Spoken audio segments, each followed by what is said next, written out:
So Boeing, as a result, is down about 6.25%. Another big downside mover is Nielsen Holdings. This is on news that a deal is not happening. Of course, private equity players, including Brookfield and Elliott, had made a $24.50 bid per share for this company. Nielsen saying that does not give adequate value to its shareholders. So as a result, that stock is down about 18% before the bell, trading just south of $20 a share.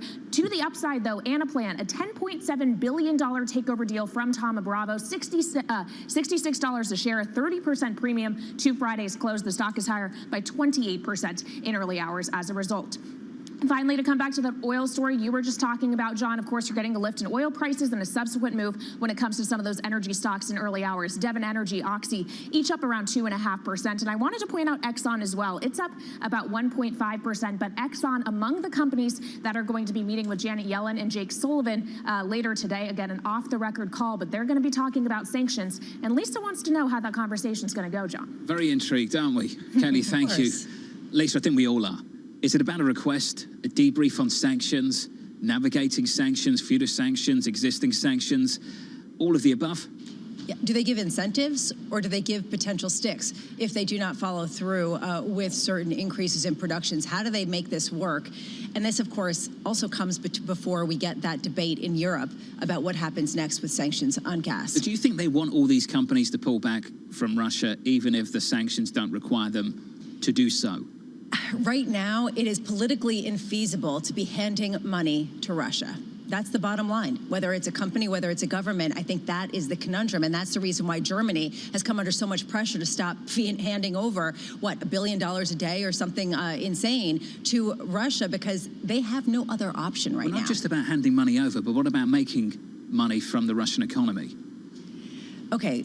Yes, although at a certain point, the morals do come into play. You're right. I mean, how much is this not an economic story? How much is this purely a strategic and, frankly, a moral story? And I'm not sure the answer. In the short term, perhaps it's moral. Longer term, perhaps people are realizing strategically they can't rely on this area. I won't name the banks, but clearly some of the banks still suggesting you buy certain corporate debt coming out of the Russian economy. You're talking about Goldman Sachs?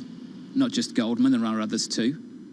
There's plenty of names in the mix still doing business with Russian companies, and they can because the sanctions don't require them to back off. There's a few European companies that haven't declared their exit either. We had a long list of companies. We're leaving, we're leaving, we're leaving. Other large ones are still there, still operating. You know, I want to be careful here. It's one thing to cut off the economy to bring an end to this war. It's another thing to demonize all of the people who live there as well. And I think that that is a very difficult line to draw. And then you have companies that are trying to make money. I think that the clear line is don't prioritize money over lives. And that is definitely the zeitgeist right now. Well, can you do both? I don't know. It's above my pay grade. It's a really difficult thing to do. You think I have the answers to this? No. I wish I did. That's the debate now. Michael Shao joins us now, CEO of Market Field Asset Management. Michael, this from Morgan Stanley.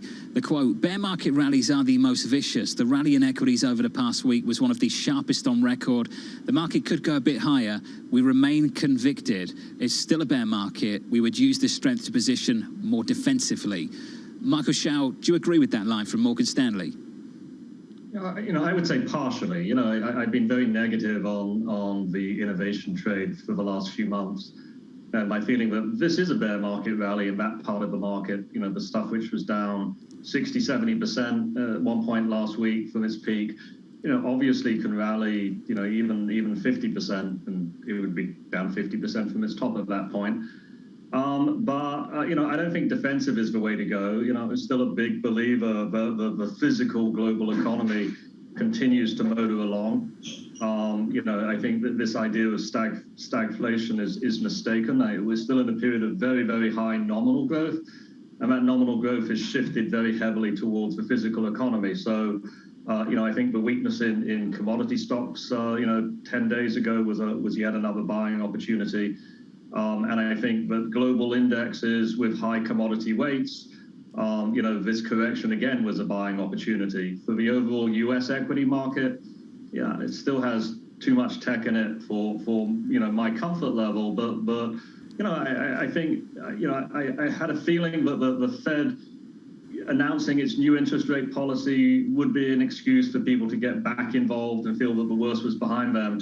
And a multi-week tradable rally as an outcome of that, I think is a reasonable expectation. Michael, are we pricing in a prolonged conflict? Do you think that still equity traders are betting that we are going to get some resolution to the war in Ukraine in the next couple of months? No, I think everybody's as confused as you guys sound, to be honest. And I really feel that the Ukraine, as far as markets are concerned, is just one aspect of the larger inflation story. I mean, to me, the transition from an ultra-low inflation environment to a very high inflation environment, which has taken place over the last 18 months, understanding that is all that matters. We've had a big recalibration of expectations, between interest rates and inflation expectations, but really we haven't gone far enough. We're still in what I would call a medium-term transitory mindset. The Fed's expectations and the market's expectations remains that this problem magically goes away, somewhere between late 2022 and mid 2023, and nobody, to my mind, is able to really give me an adequate explanation of how that actually happened. So to me, the Ukraine is an important part of that story, but it's only part of that story. Well, and take that inflation narrative, Michael, put it together with the growth one. There's a conversation about stagflation where growth is stagnating. Then there's a separate conversation about outright recession. Do you think either is the more likely trajectory through next year? No, it depends on how you measure stuff. If you want to look at real growth, well, then the battle between nominal growth and the underlying inflation rate, it could be won by inflation. But that, people have to understand that corporate profits and ultimately share prices live in the nominal world, not the real world. So what we imagine happening is strong nominal growth, lots and lots of inflation. For the right parts of the global economy, that translates into a very powerful period of profit growth. And for the wrong parts of the economy, that translates into a margin squeeze. Whether or not when the economists add these numbers up, they call it a recession or not, isn't so important to me. What's important is going to be which side of the divide have you got your portfolio. There's nothing new here, Michael. I sound confused every morning. Nothing's changed. Michael Shao of Market Field Asset Management. He's Did he talking to include me himself, too. though? Well, yeah, probably. Just weird the confused ones. We're the confused ones. No, it was shade at us. Yeah, totally. That's fine. That's fine. I can accept it. It's true. I am rather confused about a lot of what's going on. Just people aren't as confused as you. Apparently. Apparently. Yeah, that's okay. I'm good with it. Make sense of it for me then, based on what we've just heard. Break-evens higher, not lower, after Chairman Powell last week. Does that make sense? Based on what we heard and based on what we got from the Fed speak going into the weekend too? I will say this, it does make sense in one way, which is the reason why people thought that he was dovish is because he could have done more. He's been talking hard, but he didn't end the purchases quickly, more quickly than expected to the balance sheet. He didn't begin reduction more quickly. He didn't raise by 50 basis points this time, as some people said that he should have. So if he's not taking that action, how do we know he's going to follow through with some of the hawkish talk? That's number one. And then number two, if they don't come out with strong measures, that leads to longer-term inflation to be higher. Right? Because what's going to crimp it? And I think that that's what the market is wrestling with. Are we going to keep rallying as this yield curve inverts? 3s above 10s this morning, 5s above 10s, 7s above 10s. We could. Because honestly, we could. Honestly, there typically is 12 to 18 months after yield curve inversion that things can keep rallying. And then you have the whole school of people who say it doesn't matter anyway because it's all distorted by the Fed. I mean, again, the reason why I didn't come up with a narrative is because you can come with any cute narrative to fit the market action, Lisa, and then it's going to change tomorrow. I'm convinced after Wednesday that we're just making this up. There's so many people are just making this up. Just after Wednesday? Particularly after Wednesday. There we go. Okay. That's fair. 199 on 2s this morning. Good morning to you all.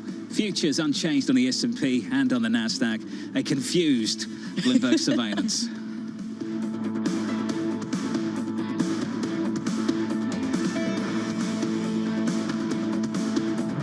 Keeping you up to date with news from around the world with the first word, I'm Ritika Gupta. In China, a Boeing 737 operated by China Eastern Airlines has crashed. There were 132 people on board, no word on casualties. Video showed smoke and wreckage in a mountainous area of the southwestern province of Guangxi. The plane that crashed was not a Boeing 737-800, according to a media report. China Eastern is halting flights of those planes for now. And Russia's attacks on Ukraine has forced 10 million people to flee their homes, almost a quarter of the population. That's according to the United Nations. While most of the displaced people have stayed in Ukraine, about 3.4 million people have fled to other countries. 2 million of them are in Poland. And President Biden's administration will brief business executives today on the impact of Russia's invasion of Ukraine and the sanctions that followed. Amongst the companies at the meeting, ExxonMobil, ConocoPhillips, JP Morgan, and Bank of America. And in the UK, Prime Minister Boris Johnson is turning to the nuclear and wind sectors to try to boost the country's energy security. He's meeting with leaders from the nuclear industry today and wind company CEOs in the coming days. The war in Ukraine has caused oil and gas prices to soar. There's been a board shakeup at Credit Suisse. Vice Chairman Severin Schwan is stepping down from his role along with other members of the board. Credit Suisse is reeling from a series of scandals. Earlier this year, Antonio Ortozario was ousted as chairman after just 9 months on the job. Global News 24 hours a day on air and on Bloomberg Quick Take, powered by more than 2,700 journalists and analysts in more than 120 countries. I'm Ritika Gupta. This is Bloomberg.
Happening on Wall Street. It's the basic law of economics. The Fed is telling us this is transitory. Need to catch up? This is Bloomberg Wall Street Week. I'm David Weston. We've got the information and insights. David, you just hit the nail right on the head. From businesses most influential and instrumental. And that's the way you run good risk management. We need to invest in our systems. Bloomberg Wall Street Week premieres Friday with replays all weekend on Bloomberg Television and Radio. Is this going to primarily be chips for your own business, or is this going to be more centered around the foundry business and external customers? It's going to be both. And what we said today is we're announcing 2 fab modules. It's a large location, 1,000 acres, because I'd hope to build out a full 8 fabs or more on this location. And, if we do that full project, it would be $100 billion over the course of the decade or so. So a massive project, initially 3,000 jobs, 7,000 construction workers, supply chain, et cetera. I mean, this is just fabulous. And the products will be our most leading edge chips. So as we said, this will be the angstrom era when we're going to 2 nanometers and below into the angstrom era. So it'll be the most advanced chips, potentially the largest manufacturing location in the world. We'll use its output for our internal products, but also for those of the foundry customers as well. So it's going to cover both.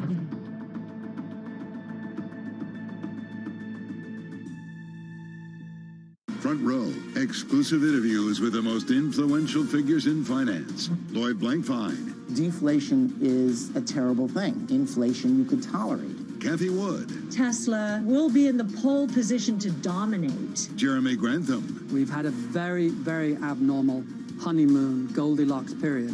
First available on the Bloomberg Terminal, then on Bloomberg Television and Bloomberg.com. Front Row, the best seats in the house for business's greatest minds.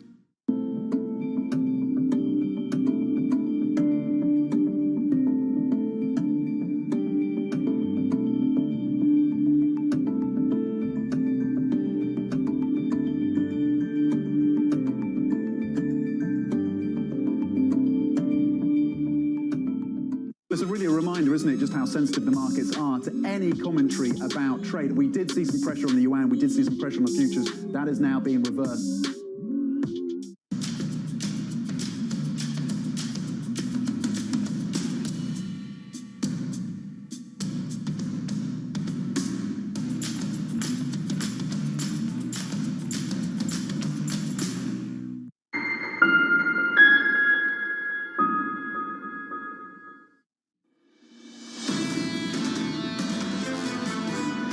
Any threat of the use of a nuclear weapon, any rhetoric concerning the use of a nuclear weapon is very dangerous.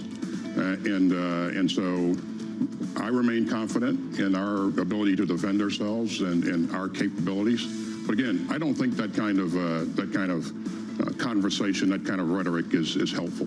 Lloyd Austin, the Defense Secretary, on CBS over the weekend. Futures right now unchanged on the S&P and on the Nasdaq. Your 2-year, very briefly, through 2%.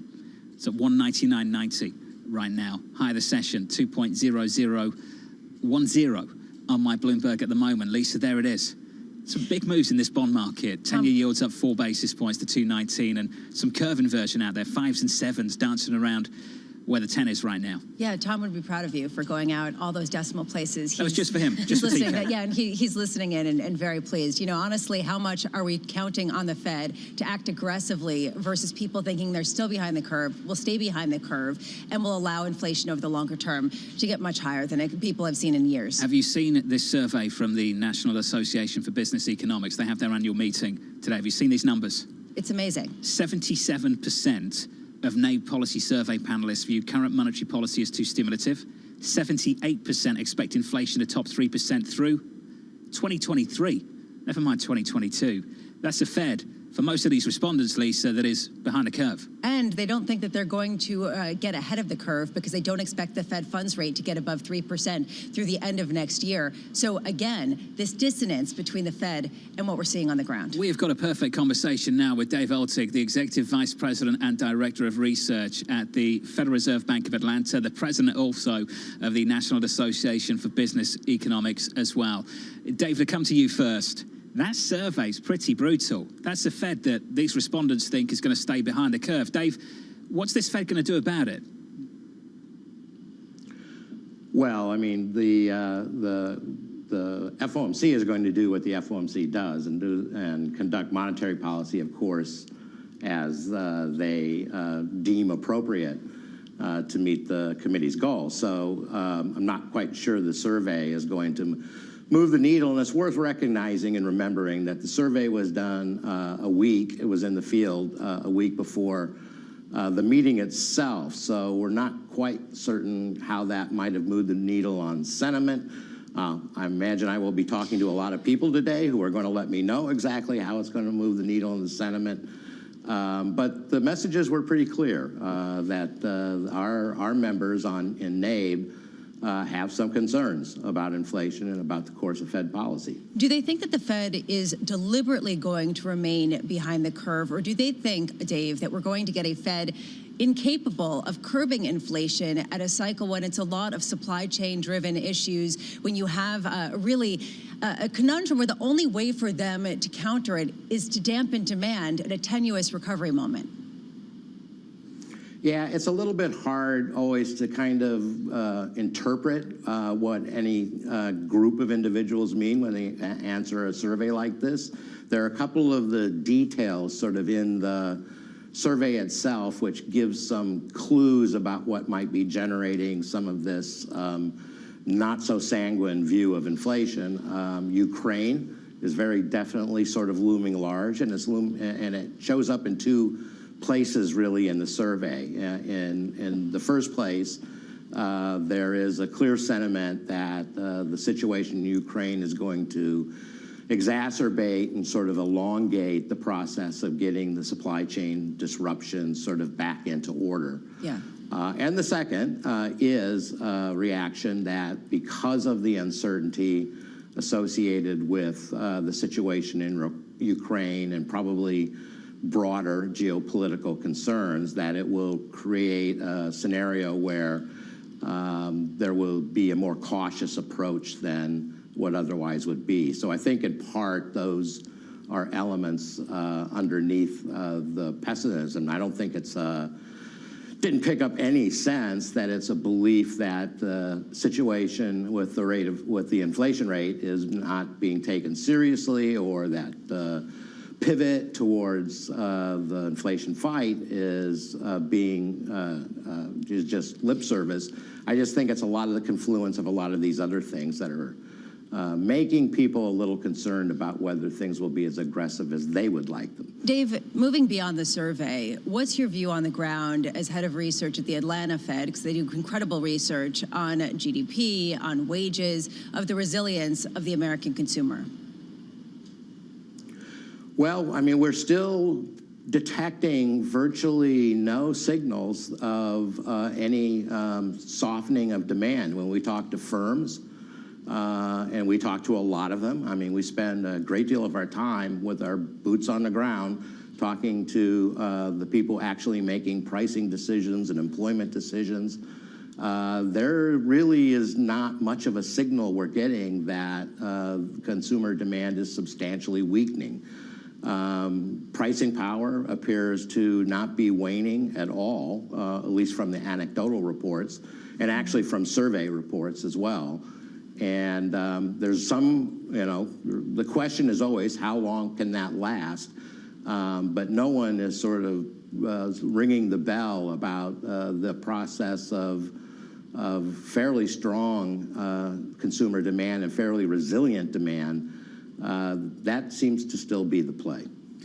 On the subject of demand and its inelasticity or elasticity, though, Dave, at what point would you start to expect demand destruction to kick in? Is there a historical level that you'd be watching?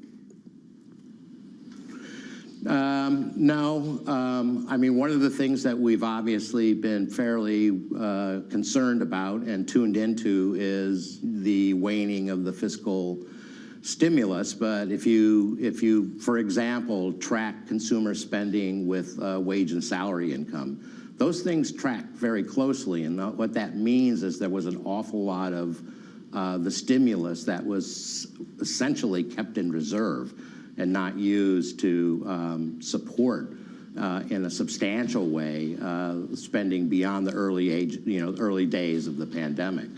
So it would seem just from that sort of information and that sort of data that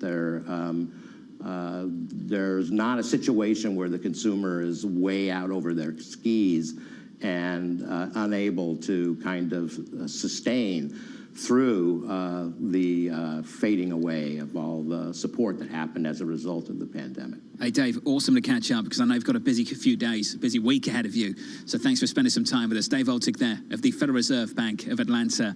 This email just in from Scott Minard of Guggenheim, Lisa. And Scott, thanks for watching.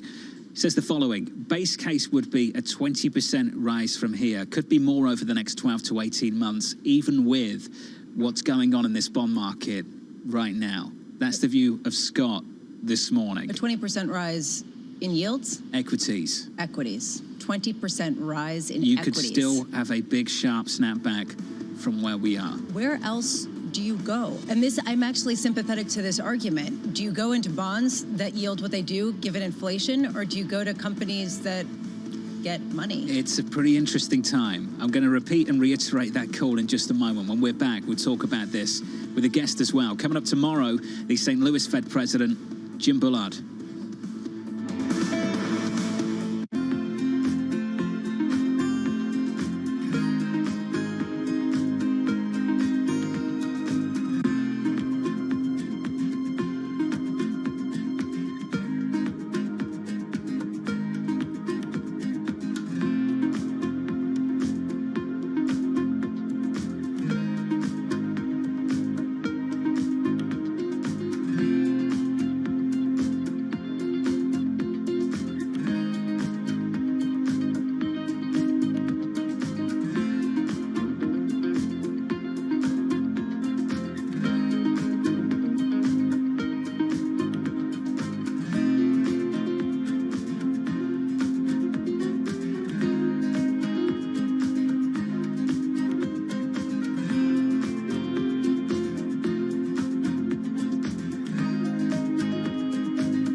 it's highly transmissible.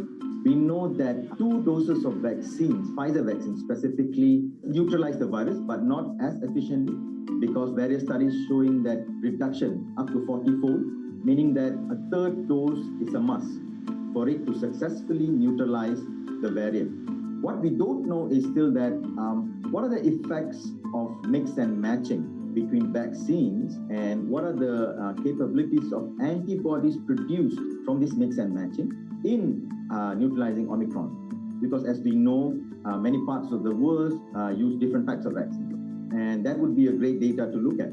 It will be also great to look at, because majority of the studies done uses a small sample number, and most of the time when you translate it to real world, the data changes. So it will be really good to look at large-scale data of the ability of antibodies from vaccines to neutralize this variant. Grateful here today that the virus, Omicron variant, still uses ACE2 receptor as its main entry. It means that all of the vaccines which are designed with spike in mind still works. Imagine if it uses a different receptor other than ACE2. None of the vaccines would work today. So I think that is the best news that we got from all these studies which came recently, the past couple of days.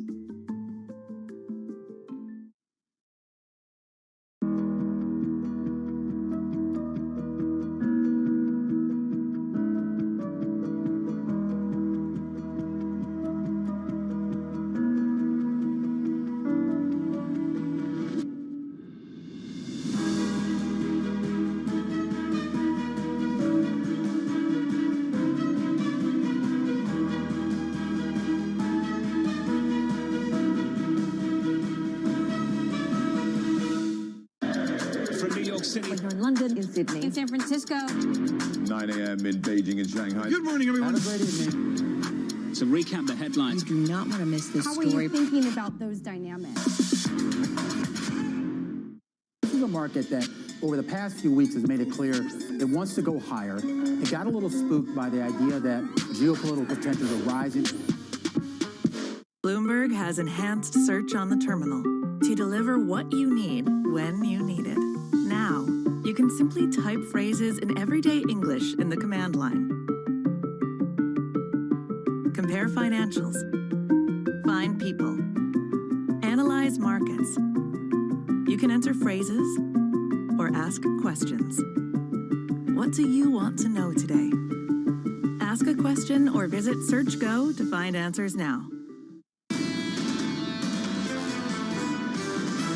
The big elephant in the room here is inflation. That is the issue. Commodity prices were already on the upside, but they are definitely getting pushed much higher. What the Fed needs to do, very simply, is step up and fight inflation. If the Fed implements its rate hike path, then it becomes almost a guarantee that we're going to have a recession by early next year. Unless they can fix the supply chains around the world and do something about energy prices, I think they're basically tilting at windmills right now. This is Bloomberg Surveillance with Tom Keene, Jonathan Farrow, and Lisa Abramowitz. What a fascinating bond market, and if you're not interested in bond markets, bear with me. From New York City this morning, good morning, good morning. This is Bloomberg Surveillance Live on TV and radio. Did you like the promo for the next hour? All I can say is anyone not interested in bond deals. Bear with me. You know. With Lisa Abramowitz and Kenny Lyons, Again, I'm Jonathan Farrow. TK's away, he'd make it way more interesting. Twos at 2% on a 2-year yield, Lisa. We're up 6 basis points on the day. And honestly, the big question of the morning is, are bond markets and stock markets speaking past each other? Or are they speaking from the same hymn book at a time when you're really talking about a more aggressive Fed that's increasingly being priced into the bond market? Your 3-year, your 5-year, your 7-year, trading above where your 10-year yield is right now, Lisa. That curve is slowly inverting. Basically, inflation running hot in the near term, the Fed responding with faster rate hikes, and over the longer term, how much does this lead to lower inflation ahead and a lower Fed funds rate, which is basically being priced into the bond market as people see value of locking in yields a little bit north of 2% for 10 years. How far is this Fed willing to push it? You're going to hear from so many Fed speakers this week. The Atlanta Fed President, Raphael Bostic, Kelly Lyons, moments ago, saying this: risks are two-sided. He sees a 6 rate increase in total over 22, 2 in 23. That's not a major move. over the next 18 months or so. Yeah, he says his views on rate rises, the pace of rate hikes, John, has been tempered by high uncertainty as it relates to the war in Ukraine. What's interesting to me is this echoes in some ways what we heard out of the BOE last week that warned of risks on both sides of the rates outlook. On the one hand, you have high inflation potentially exacerbated by the conflict. On the other hand, you have concern around growth for the very same reason. How do central banks come down on that? It'll be really interesting to hear from the chairman himself later on today. Looking forward to that. We often talk about the data, the information. Then we talk about how a market responds to the incoming data, the incoming information. Stuart Kaiser of UBS picking up on that this morning, publishing just moments ago and saying this: we are a degree less cautious this week. Goes on to say, Lisa, not because our views on geopolitical or policy rates risk have improved, but because price action shows a market more tolerant of those challenges. It's how the market is responding to that information, not just the information itself. Well, you're the one who comes out and says that basically it's not just predicting the future, it's predicting everybody else's response to that future event. And how much do people get confidence? I mean, Scott Minard, you were talking about earlier, gets confidence that perhaps you could see much more upside in equities from here, even with an inverted yield curve. How much is this just the only place to go still, given the fact that where else do you hide? Do you hide in the dollar? Do you hide in gold? Do you hide in cash if you've got inflation running at 7.8% on a CPI level? Well, let's go to Scott's call. He emailed us about 5-10 minutes ago, and he came out with a monster number, his base case, 20%, a move higher of 20%. In the equity market, could be more over the next 12 to 18 months. Took note of what we're talking about in the bond market, but suggested we can rally through it. We have done in the past, and why wouldn't we now? Well, perhaps because we're coming from a high base, and if people actually think that real yields are going to go closer to zero from what at one point was negative 1% earlier this year, just weeks ago, then how much do you get some sort of pushback on that front? Frankly, again, I don't have a call. I'm not certain on this. I don't think that anybody does. Where's the conviction right now? Yeah, I don't have a call either. You definitely don't have a call. Futures unchanged on the S&P. On the Nasdaq, we're down about 0.1%. I'll whip through it for you. Thanks. In the bond market. Lisa has no call in corporate credit. Is that the headline today? Just short of 220 on a 2-year at 219.78, up about 5 basis points. And if you are just tuning in, your 2-year yield has a 2 handle. 2%, up 7 basis points on the day. 2s, 10s now a break of 20 basis points. That spread between the two, 19 basis points, just a little more than 19 basis points, Lisa. That curve is flatter. Yeah, and honestly, how much does this pressure the banks? Remember we were talking about the steepening yield curve, how that was going to help the banks? Well, now you have the potential for the Fed to be hiking, yay, higher short-term rates, but a yield curve that could invert. It's really creating some uncertainty in that sector. David Riley joins us now, Chief Investment Strategist at Blue Bay Asset Management. David, I won't ask you a pointed question. I'll ask you an open one. Your reaction to what's happening in this bond market at the moment? Yeah, I think the bond market is clearly signaling that it's not as bullish as certainly the equity market. I mean, I think there is a little bit of a sort of disconnect between those two. And if you look at the 1 year forward, 10-2s is already inverted. That being said, I don't think the bond market is necessarily pricing, a high risk of recession. I think what it's pricing at the longer end is just a wider distribution of outcomes. This uncertainty that you've been talking about during the program. Where is inflation going to settle? How far is the Fed going to raise rates? And what's the outlook for growth? Not this year, which I think is reasonably going to be reasonably kind of solid, but as we go into 2023 and 2024. What we do know, and is getting priced in the 2-year note, is that the Fed is on a hiking cycle. They're going to be raising rates 25 basis points every meeting. It's going to start balance sheet reduction as well, and also wants some tightening in financial conditions. And that, I think, is going to be quite a meaningful headwind for risk assets and particularly for equities. David, if we were to price stagflation in fixed income, and this is not a view of mine, a personal opinion, this is an observation about what is happening in fixed income, you would say what would happen ultimately is that you would start to see an inversion of the yield curve because this market would start to smell out slowing growth. And what you would also see is elevated break-evens because this market would believe that even with slowing growth, inflation will remain elevated. And David, I have to say, that's exactly what I could see. Post-Federal Reserve, what we've seen is the curve slowly invert, nominal yields, 2s out to 10s. We've got 3-year yields above 10s, 5-year yields above 10s, 7-year yields above 10s. That's nominal sorted. Look at break-evens. Had the highs of the year last week, David, on 10-year break-evens. Isn't that what stagflation starts to look like in fixed income? I mean, you're right to highlight that, Jonathan, but also I would say look at the 5-year in terms of inflation break-evens, and that's actually not that far above what you would consider to be over the medium term the Fed's target. What the market has done and what the bond market's done is say we've got a stagflationary shock coming from the Russian war on Ukraine. We don't know how severe that's going to be, both in terms of growth and in terms of inflation, because it depends on how that conflict develops, what happens in terms of commodity prices. But we do know that inflation is going to be higher as a result of that, particularly in the nearer term. So, clearly the market, I think, is pricing, and the bond market, as I say, is pricing a sort of broader distribution of risk. And I think that's why, we're starting to get a bit of a bid at the longer end. While that inflationary pressure is feeding through in terms of this, more hawkish view, if you like, in terms of the Fed. But, I actually think now we're pretty fairly priced at the short end. I mean, we've closed our sort of short duration positions at the short end of the curve, because I don't think the Fed's going to be more aggressive than they're setting out at the moment. But what I do think the Fed is clearly signaling, and Powell was very clear, I thought, on this in the press conference, is if we want to avoid those stagflationary risks, we need to get to neutral sooner rather than later. So I think, they are on a path to a more aggressive, or, hence why they've kind of validated that more aggressive path for rate hikes. And then, let's see what happens in 2023. My bias is actually the Fed will have to do more because of those sticky inflation. But right now, I think the market's reasonably well priced, particularly at the short end. David, just quickly here, if you're just as confused as we are, what's the safest asset class right now?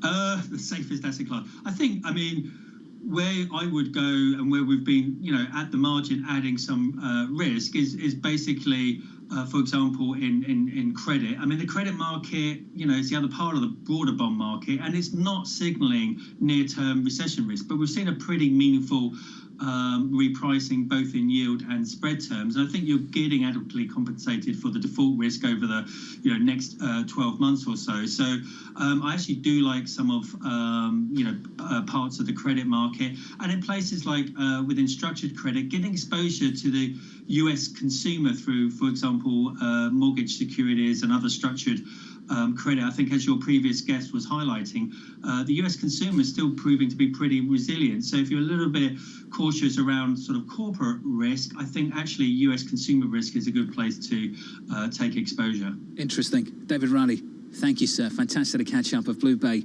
Asset Management. Lisa, what a fascinating time in this bond market. Just to see things slowly invert, but break-evens remain somewhat elevated, to see that persist. It's a kind of a toxic environment for risk assets, except risk assets are doing okay. Well, and you asked this question about stagflation. I was listening to you and thinking you've been sitting next to me for too long. But I think that, what we're looking at right now is definitely a gloomier bond market, which hence the reason why I tend to skew that way, than the equity market that still is seeing that resilient consumer. I mean, that's what everybody's saying, whether it's Dave Altig, whether it's David Riley, this idea of we're still spending, right? People are still spending, and they still have what to spend. To be clear, it was just an observation about what is being priced, as opposed to me making a call or stating an opinion on what I think will happen ultimately in the future. A line coming out of the UK from Prime Minister Boris Johnson's spokesman, Max Blaine, briefing reporters, saying the following, Katie. The UK saying Russia made hoax calls to British ministers last week. It all speaks to the idea of disinformation that is circulating as you see this war ongoing in Ukraine. Hoax calls to British ministers. Is this like robots? We got a whisper of that last week. No, people pretending to be, say, officials from Ukraine to get a call with the British government. Interesting times. How do you coming know what's up. fact? The Latvian Defence Minister, 8:30 Eastern Time, about 20 minutes away with Maria Tadeo. Looking forward to that. Futures unchanged. This is Bloomberg. Keeping you up to date with news from around the world with the First Word, I'm Ritika Gupta. A Boeing 737 passenger jet has crashed in a mountainous area of southwestern China. The China Eastern Airlines flight was carrying 132 people. No word yet on casualties. The plane was a 737-800 model. For now, China Eastern is halting flights of those planes.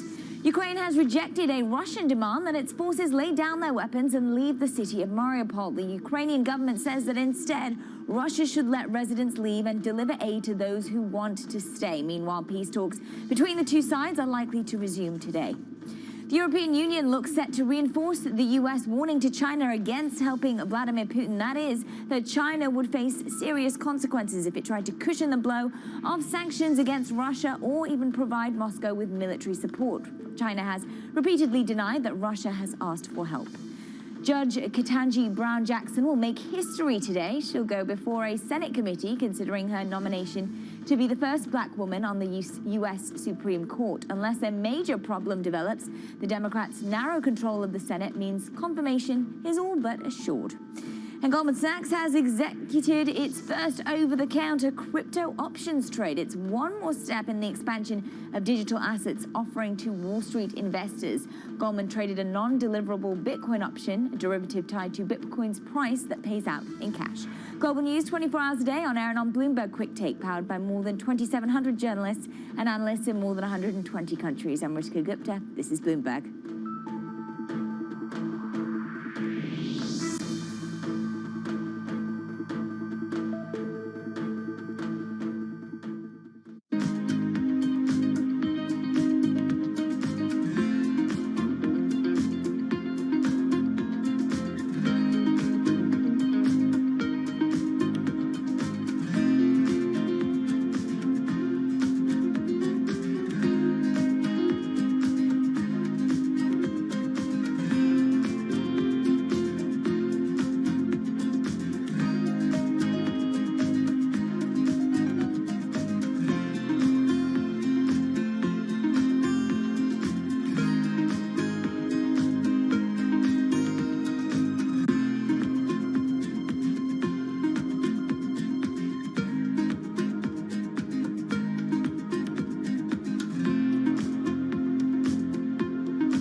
Access the financial world on demand. Hear from leading economists, policymakers, and industry experts via live and on-demand webinars, only from Bloomberg. Start exploring to see what's moving the markets. Visit Bloomberg.com/webinars. The first step in building a connectome is to get your hands on some brains and then cut them up. It all sounds very grim, but Harvard turns out to be quite efficient with its brain harvesting. Jeff's lab can do a year's worth of research with a single mouse brain. Small chunks of the brain are fed into the slicer, where a diamond blade carves off a thin sliver of tissue. The tissue floats along some liquid and onto a piece of tape. The brain slices are then put into this very large machine, where they're photographed in the finest of detail. Software helps stitch the pictures back together into a single 3D image, and algorithms are applied to help make sense of what's going on inside of the brain.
I think what we've seen during this period of time is that communicating via video is not a fad. We are using it in all aspects of our lives, for work, for learning, for communicating, for staying in touch. I think that it's hard to put your head around any narrative. Let's just be honest. We've had sort of a shift in, are we in some sort of stagflation fears moment? People were talking about that all day yesterday.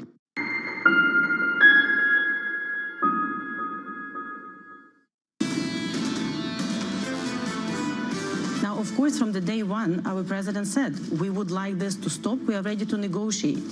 Negotiate does not mean to surrender. We are not ready to give up on either our dreams or on the territorial sovereignty or integrity. But we are ready to negotiate, even with the brutal enemy, in order to stop it. That was the ambassador of Ukraine to the UN on CBS over the weekend. From New York this morning, good morning. Futures are just about negative, down 0.1% on the S&P. Not a major move on the Nasdaq 100, down 0.2. This follows the biggest weekly gain on the S&P 500 of the year so far. In fact, take it all the way back to November 2020.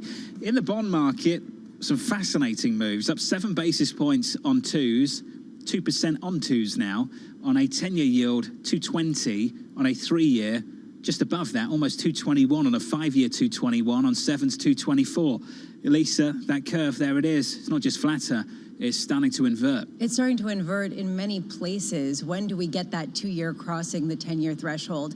And that's sort of the key marker. But again, how much does the Fed try to get ahead of this, and how much of this is being priced in elsewhere in markets other than the bond market? We'll get some comments from Chairman Powell in about 4 hours' time. Looking forward to that. We need to talk about China and the United States as well. There was a call last week, and this is what we heard from China's ambassador in Washington.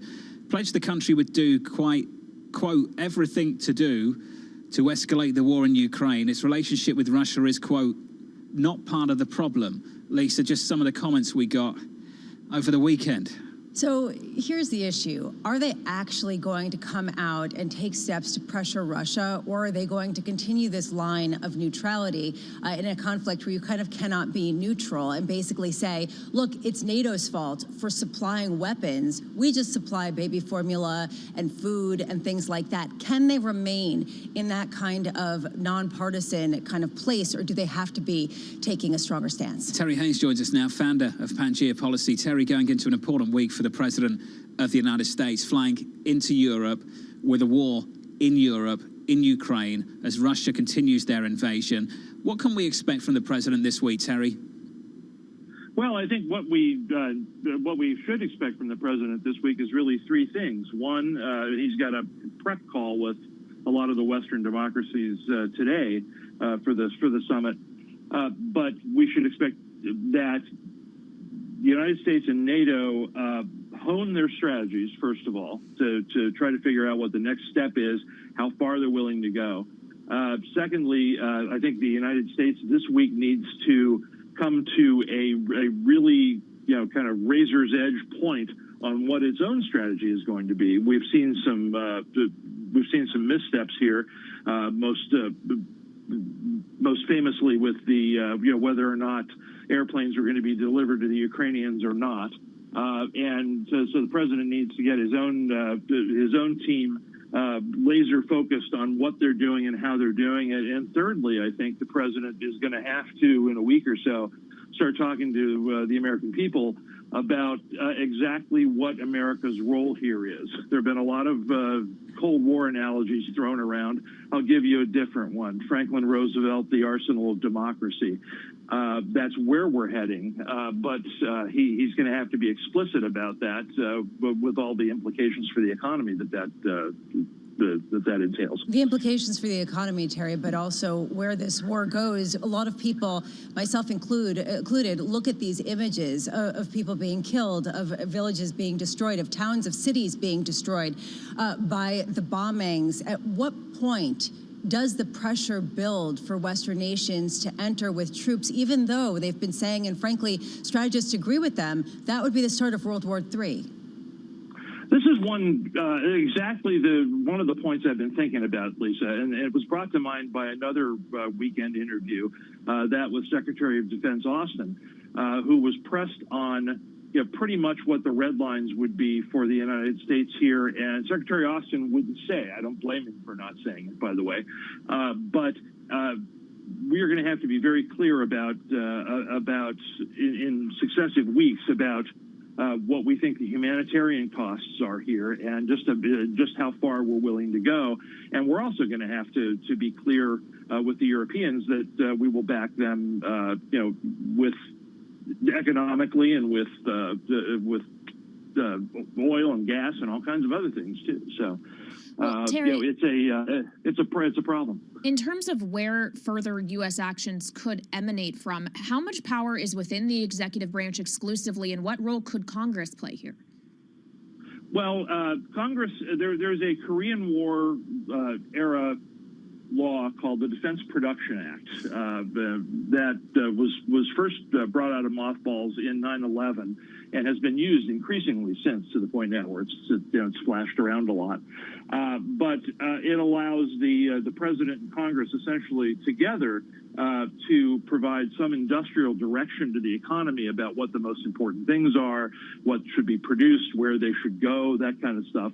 The United States has used that in I think, kind of marginal ways over the past 20 years. But if we're gonna need to really support Europe, in terms of their energy usage as much as anything else, and keep people warm and dry over there, we're going to have to take a little bit different look at exactly what we're producing and where it needs to go. Congress has also been leading the administration on a lot of the sanctions, a lot of the military actions. So Congress, I think, is in a mood to keep pushing on this. So the administration needs to return from a defensive crouch and start leading a unified foreign policy here that we've cobbled together pretty well. But now the next step needs to be taken, and we need to hone down exactly what we're doing and how we're doing it. Terry, just quickly, given how the Defence Production Act has been used in the past, is there any reason to believe they could use that on energy and that it would work?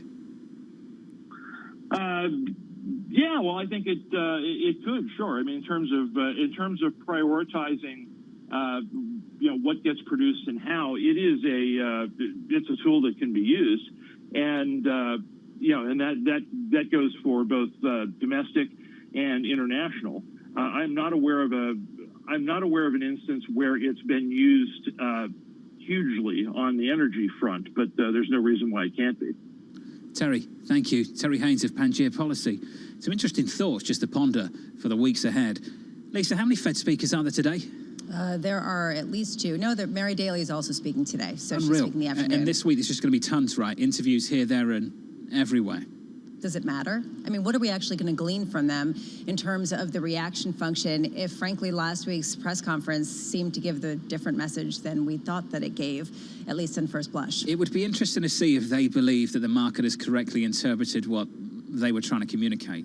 They don't know. They've been open about that, though. Yeah. If they believe the market has picked up on their communication appropriately, they've said that. So I wonder if they still believe that based on the price action of the last couple of days. We're all confused. We've been talking about it this morning. We have a lack of conviction as to how to accurately characterize this bond market, but so does the Fed.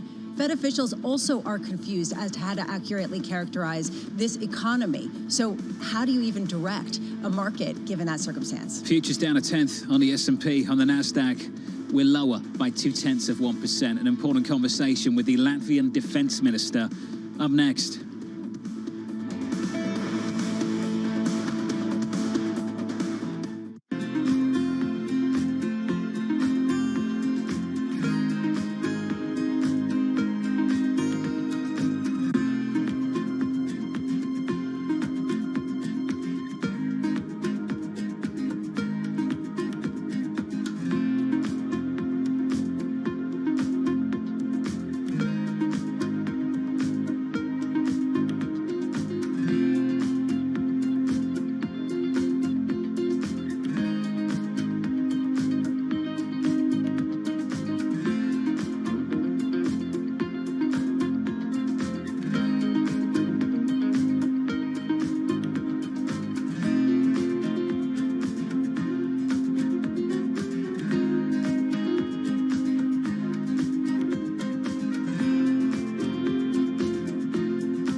end of the year, but Bali is still quiet and empty.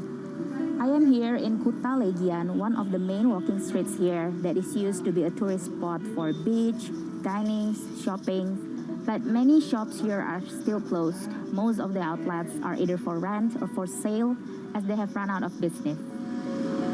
Saya kerjanya di sini udah lama, udah ada 10 tahunan di sini kerja. Masih sepi sih, nggak kayak dulu. Kalau dulu kan rame, sekarang ya ada 1-2 itu ada, tapi nggak kayak dulu. Kalau dulu rame sekali. Sekarang paling dapat jualan ya 100, 120 gitu. 200 ya. Kalau dulu sih ya nyampe dah 1 juta, 1,5 itu nyampe dapat jualan. Bisa sampai 2 juta dulu. Sekarang nggak pernah lagi dapat segitu. Sama aja. Belum ada turis ke Bali.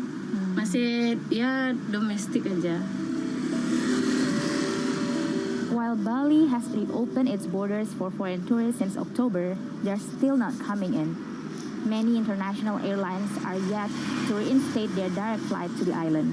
Balinese people here really hope they can see more people from Australia, China, and Europe to come visit next year. Lots happening on Wall Street. It's the basic law of economics. The Fed is telling us this is transitory. Need to catch up? This is Bloomberg Wall Street Week. I'm David Weston. We've got the information and insights. David, you just hit the nail right on the head. From businesses most influential and instrumental. And that's the way you run good risk management. We need to invest in our systems. Bloomberg Wall Street Week premieres Friday with replays all weekend on Bloomberg Television and Radio.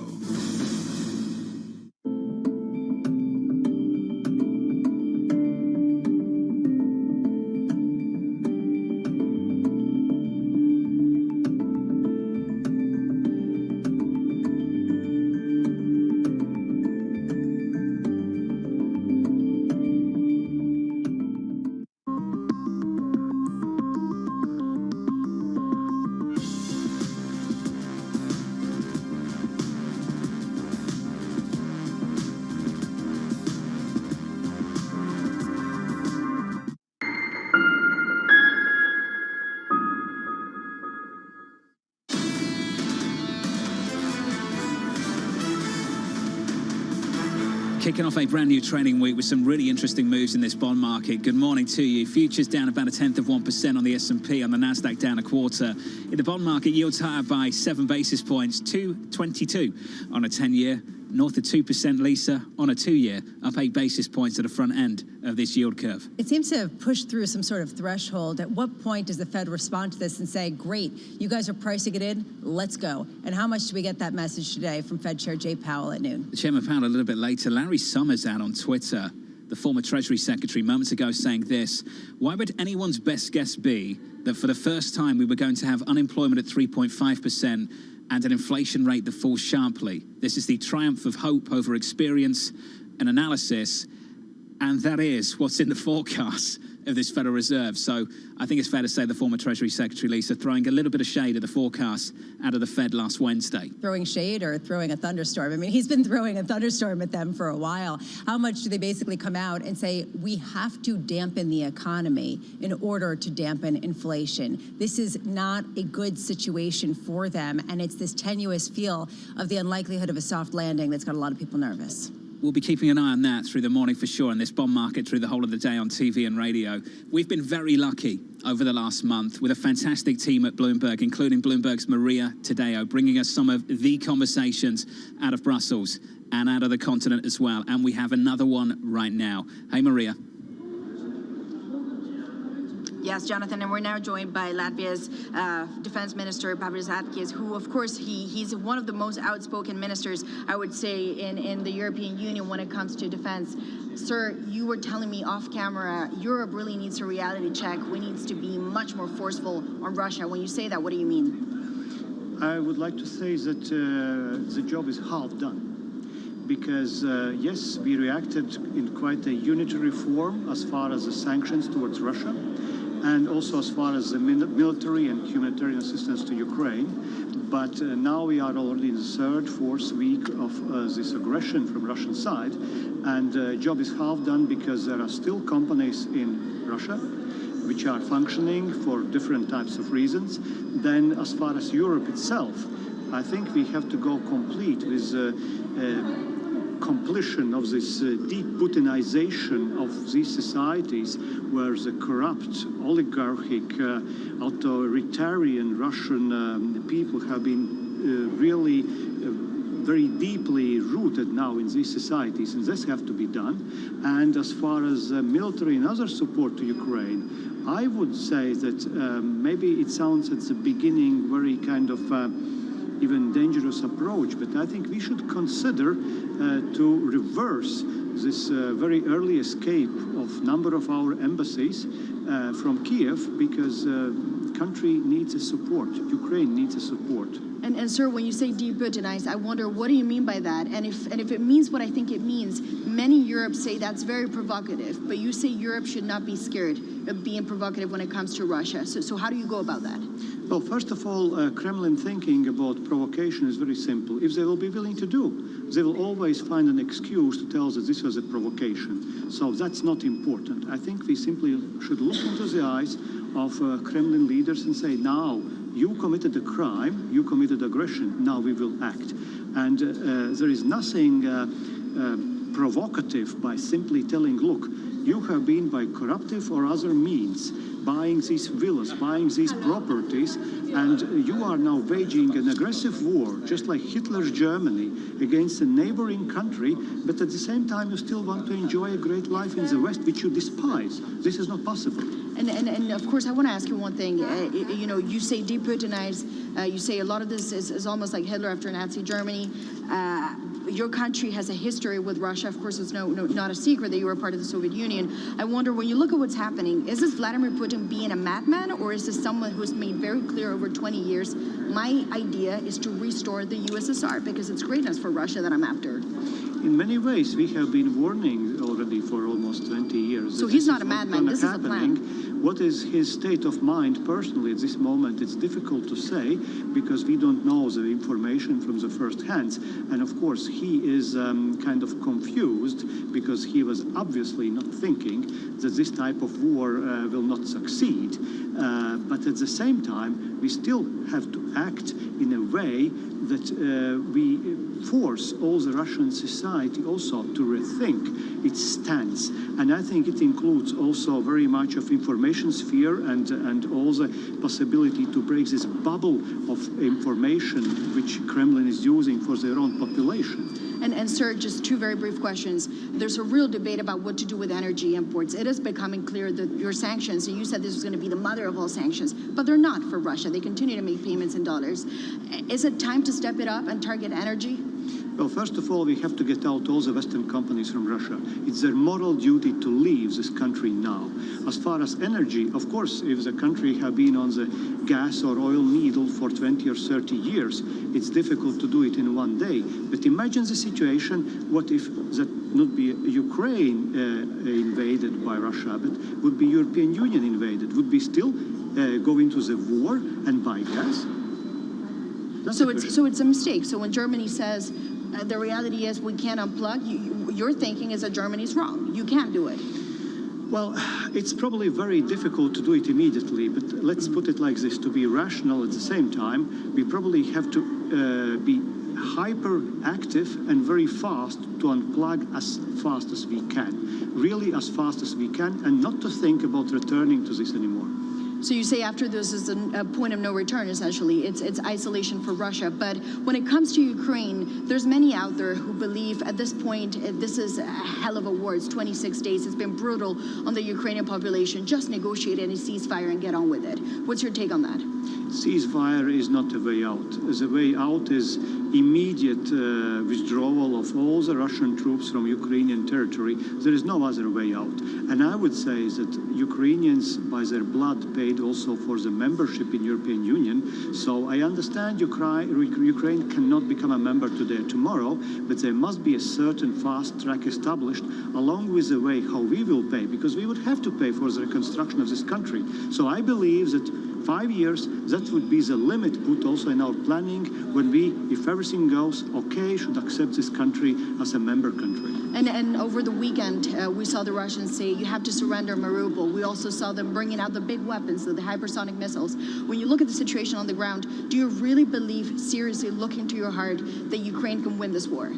Ukraine already won this war. Yes, there will be more sacrifices, but even if Mariupol falls, even if Kiev falls, which I don't think will happen, the struggle will continue because these people have nowhere to retreat. And in fact, I must say also our particularly Western European friends and sisters and brothers, also we have nowhere to retreat. This is a way where we have to stand and keep the line because we have been retreating on the front of this aggressor and dictator for too long. And that was our hugest mistake. And just as a final question, I know you have communications with the Ukrainian government. When you hear from Zelensky, is it obvious to you that this man will either win or die in Ukraine? That's his thinking? He will win. And we should stand with him. Well, sir, thank you so much. Of course, always good to speak to you, and you certainly are very open with your words. Of course, I was Latvia's defense minister, Mr. Pabriks, joining us here in Brussels today. Jonathan. Maria, thank you. Wonderful work as always. I'll catch up with you in about 30 minutes' time on Bloomberg TV. Just going through the data here, Katie, to get a feel for Latvia's dependence on Russian gas compared to, say, Germany. Based on that conversation, you might have thought maybe it was much less. Happens to be a whole lot more, yes, actually, Kaylee. Significantly more. Latvia, as of the latest data, 2020, 93% share of its gas supply comes from Russia. For Germany, that number is only 49%. So as Germany talks about the difficulty of cutting off that supply line from Russia, it's a lot harder for some of these players in Eastern Europe, the former Soviet Union. It's clear at the moment, Lisa, that's where some tension is. And there are some very different views across Europe on what we should do next. Certainly in the near term. I wonder how much they are preparing for a longer-term shift of some sort of consensus on moving away from Russia. And I wonder how much we can glean from the conversation with Qatar and, frankly, the conversations that President Biden's administration has with the local oil and gas producers to try to export more to Europe, how much more they can ramp up, how much money they're going to put behind that. Crude this morning up a little more than 4%. If you're just tuning in, your equity market's down about 0.1% on the S&P, and the Nasdaq we're down 1/3% or so. But this move on the bond market gets your attention, Lisa, Kaylee's, mine, and Tom Keane, watching from an undisclosed location. 10-year yields up 8 basis points, 223 on 10s. We've got 226 on 7s, 223 on 5s, on 3s, 222 on 2s, 2.02%. We've seen already hawkish pivot after hawkish pivot, and people can view it as a dovish pivot or whatever people want to say about the press conference. I heard something else. I heard very much an ongoing hawkish pivot yet again as inflation surprises to the upside. At what point has the market said, okay, we've priced it in, versus just grinding higher each day? Interesting word choice there, ongoing. Gives me the sense, Lisa, you believe that you think this pivot is still developing.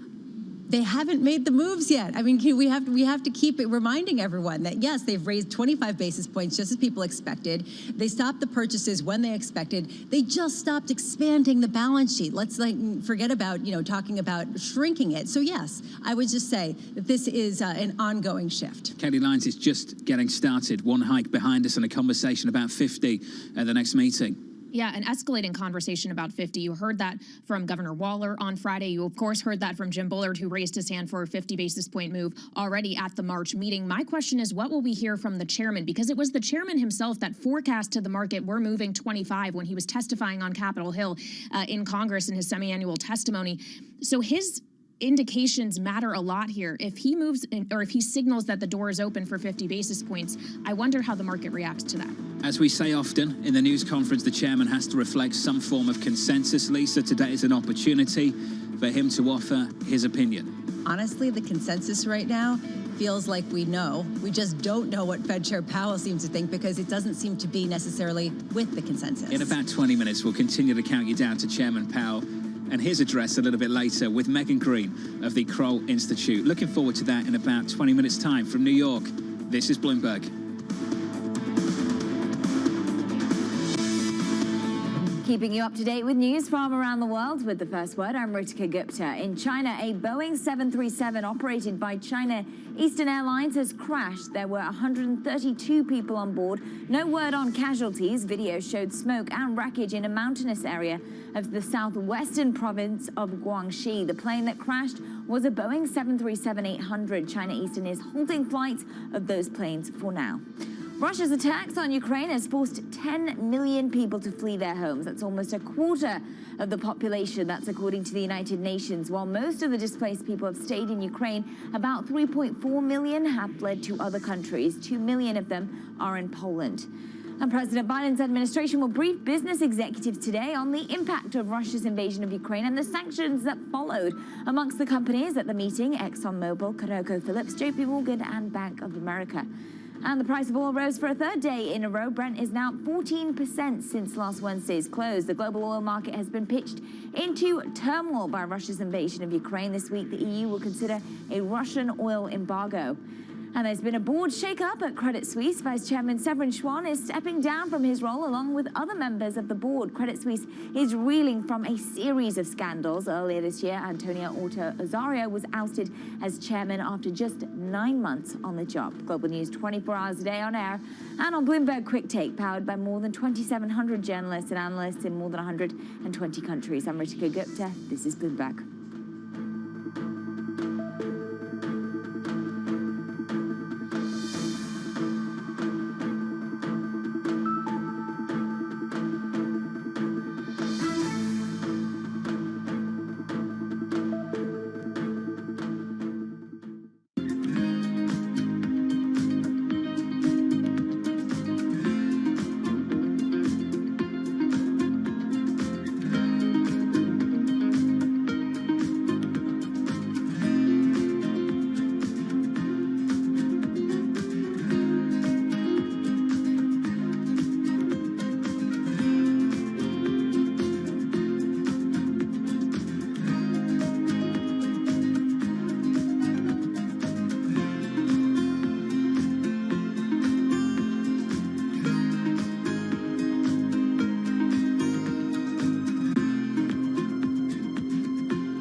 Variant and the latest wave have an impact on not only consumer trends but your business? And do you expect the booster shots to make a difference? Yeah, booster shot will make a huge difference. I think it's been accelerated by the huge leadership of the current Prime Minister Kishida.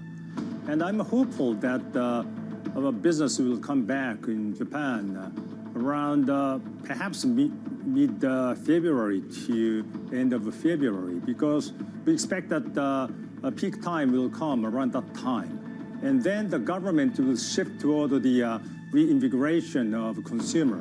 That will help us. And we had seen the huge comeback of the business in December when the things were toward the normalization. So I believe the business will come back, and I'm very much hopeful. It's really a reminder, isn't it, just how sensitive the markets are to any commentary about trade. We did see some pressure on the yuan, we did see some pressure on the futures. That is now being reversed. Front Row, exclusive interviews with the most influential figures in finance. Lloyd Blankfein. Deflation is a terrible thing. Inflation you could tolerate. Kathy Wood. Tesla will be in the pole position to dominate. Jeremy Grantham. We've had a very, very abnormal honeymoon Goldilocks period. First available on the Bloomberg Terminal, then on Bloomberg Television and Bloomberg.com. Front Row, the best seats in the house for business's greatest minds. When you think space, you probably think one space agency that travels under the radar is ESA. which is surprising considering what the European Space Agency has achieved and how vital it is to the global space industry. We've collaborated with pretty much everybody who is involved in space exploration. But ESA wants to be a leading force in furthering humanity's mission into space. Commander Ground, do you copy? Copy. If we want to have successful human missions to Mars, we are going to have to learn to live and work off-world in a different way. The place where we are going to learn to do that is on the moon. Can ESA help humanity take its next giant leap? Crypto, you have a world of young people that want their own financial system and their own culture. And it is very powerful, and I'm a big believer in it.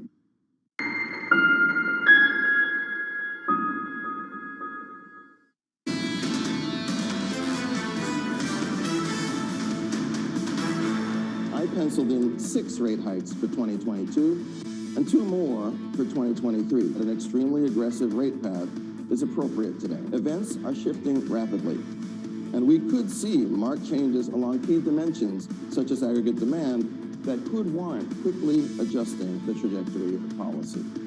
Extremely aggressive rate path is appropriate. Raphael Bostic speaking at the NABE conference. He, of course, is the Atlanta Fed president, joining a roster of speakers, including Fed Chair Jay Powell. I gotta say, Kaylee, I was looking at some of his other comments. Also, getting inflation under control is their top priority, shifting away from the employment mandates and some of the balanced approaches. Inflation in the forefront amid a sea of uncertainty. Well, and if inflation is what the central bank is primarily worried about, if they are willing to get that under control, whatever it costs, including potentially a U.S. recession, is that the message we are getting from yield curves, which in the belly are inverting, with the 2s, 10s right now sitting in and around 20 basis points, with that 2-year yield now breaching 2%.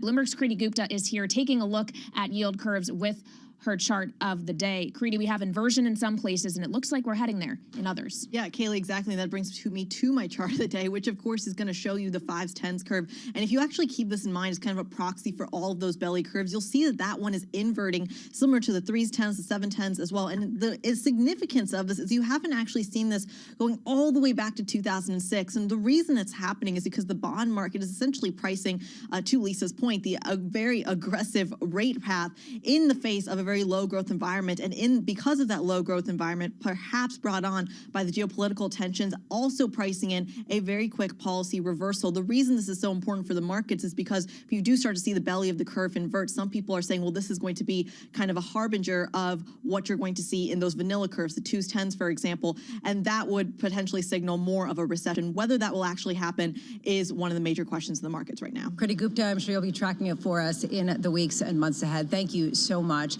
And one thing that this has really led to is not just the United States in an aggressive rate hiking path, but what this means for the developing world. Kamakshya Trivedi is joining us. He's co-head of global FX rates and emerging markets at Goldman Sachs, studying all of the moves. There's been a complete rejiggering in the emerging markets complex on the heels of what this shock that we have seen, the war in Ukraine. How much do you think that further rate hikes from the Federal Reserve will exacerbate the pain in the areas hardest hit? Hi, it's a tough spot for emerging markets. There's no question about that. I mean, the rate hike path you described, the very aggressive moves, the fact that we learned from all the central banks last week that they are more focused on inflation rather than the downside hit to growth is having an impact across emerging markets, especially those where, the external funding requirements are quite acute. You're beginning to see this now ripple across, especially those frontier markets, places like Egypt, Pakistan, Ghana, a lot of these countries which are on the wrong side of the terms of trade shift that are going on are beginning to see the impact of this through both currency moves, interest rate hikes themselves. So this is a pretty difficult place for emerging markets overall. I think the really interesting thing, however, is the extent to which markets have differentiated between what I describe as a flight to safety and a flight to commodities, where you see places in Latin America, which are commodity exporters, that have been quite resilient, even though you're seeing commodity importers bear the brunt of a lot of this shock.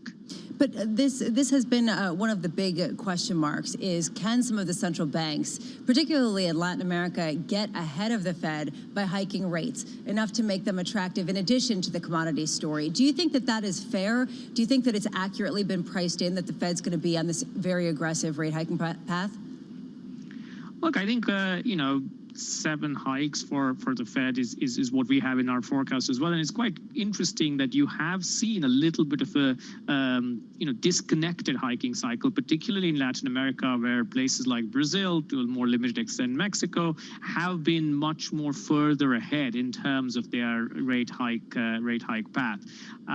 It's still, is it enough? Is a good question, because you've just seen another shock now with respect to oil prices, food prices. Remember, Russia, Ukraine, that region is a big food exporter as well. So there's kind of another inflationary shock that might require more hikes as well from those central banks. But I think there is quite a lot of risk premium embedded there. And some of the first hints of how rate hikes work, currency appreciation plus slowing domestic demand, that is already beginning to become obvious in a place like Brazil, and more moderately so in a place like Mexico. So I think there's some chance that the market starts to tease these things apart. On the subject of currency appreciation as policy gets tighter, what does that mean for the trajectory of the dollar? Yeah, look, I think for the dollar, it's a slightly different question. What you often tend to see is quite different behaviors of the dollar in rate hike paths, depending on what else is going on in the global economy. 2000s, the 2000s hiking cycle was a great example of where you had 17 consecutive hikes from the Fed. The dollar depreciated, but that came against a backdrop of much stronger global growth. Trade was flourishing at that point, and you had some broader commodity price increases at that time. Clearly, the current environment is much more different. There are downside risks to global growth and trade from the shock that is emanating out of Russia and Ukraine. And we'll have to see how that pans out before the trajectory of the dollar becomes very clear. Finally, Kamaksha, there's a narrative out there around whether or not the dollar's status as the world's reserve currency is now being threatened in this moment. Where do you come down on either side of that argument? Look, I think it's very, it's often easy to think of reasons why certain events erode perhaps that reserve currency status, which is, yes, there's been, it is, the freezing of the reserves means it is used as a tool in the overall financial sanctions that might make it less appealing. But you also have to look at the other side, which is, what are the options for any country that wants to have a substantial amount of liquid assets that it has and that it can deploy at a time when it is most needed. And there the dollar is still, very much first amongst equals. So yes, on the margin, perhaps there is, slightly greater argument for people to diversify their reserves more broadly, if that was not already the case.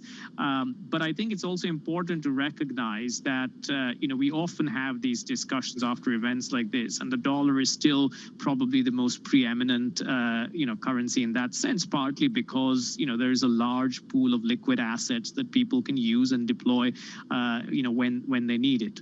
Kamaksha Trivedi, too little time. Thank you so much for being with us. Kamaksha Trivedi of Goldman Sachs joining us. And as he was speaking, fascinating to me to see, Kaylee, that the 10-year yield, we've been talking about the 2-year yield all morning. The 2-year yield's actually coming back a bit from some of the session highs. The 10-year yield, however, surging past 2.23% at one point, moving to the highest levels going back to 2019. People really are gaming out what this looks like if the Fed gets very aggressive, as we heard from Raphael Bostic. Yeah, they seem to be reacting a bit to his words. How will the market, though, react, Lisa, when we hear from the chairman himself, not speaking for the broader FOMC, but speaking for Chairman Powell and Chairman Powell only? Whatever he says, I think, will have a real bearing on the way we see the bond market and perhaps the equity market moving today as well. Well, yeah, and in the equities, we are seeing a bit of softness after last week, which was the biggest rally going back to November 2020. Coming up on Balance of Power, we have, of course, Michael Rouse, president of General Motors. This is Bloomberg.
Falling energy prices and a short supply of key chemicals that produce synthetic fertilizers are sending pig, cow and horse manure prices soaring. Even human waste is in demand as farmers hunt for alternatives.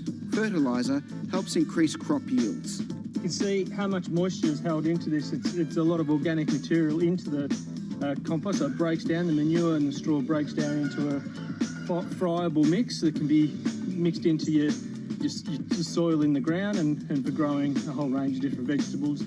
Holds the nutrients in, holds the water in, and it really increases the kind of biodynamic profile of the soil. The recent price spike could mean more farmers going organic for the long term.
Market that over the past few weeks has made it clear it wants to go higher. It got a little spooked by the idea that geopolitical tensions are rising.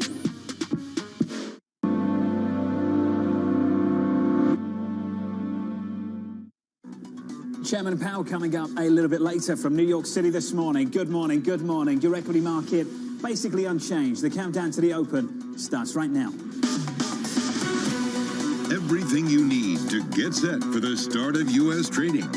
This is Bloomberg, The Open, with Jonathan Farrow.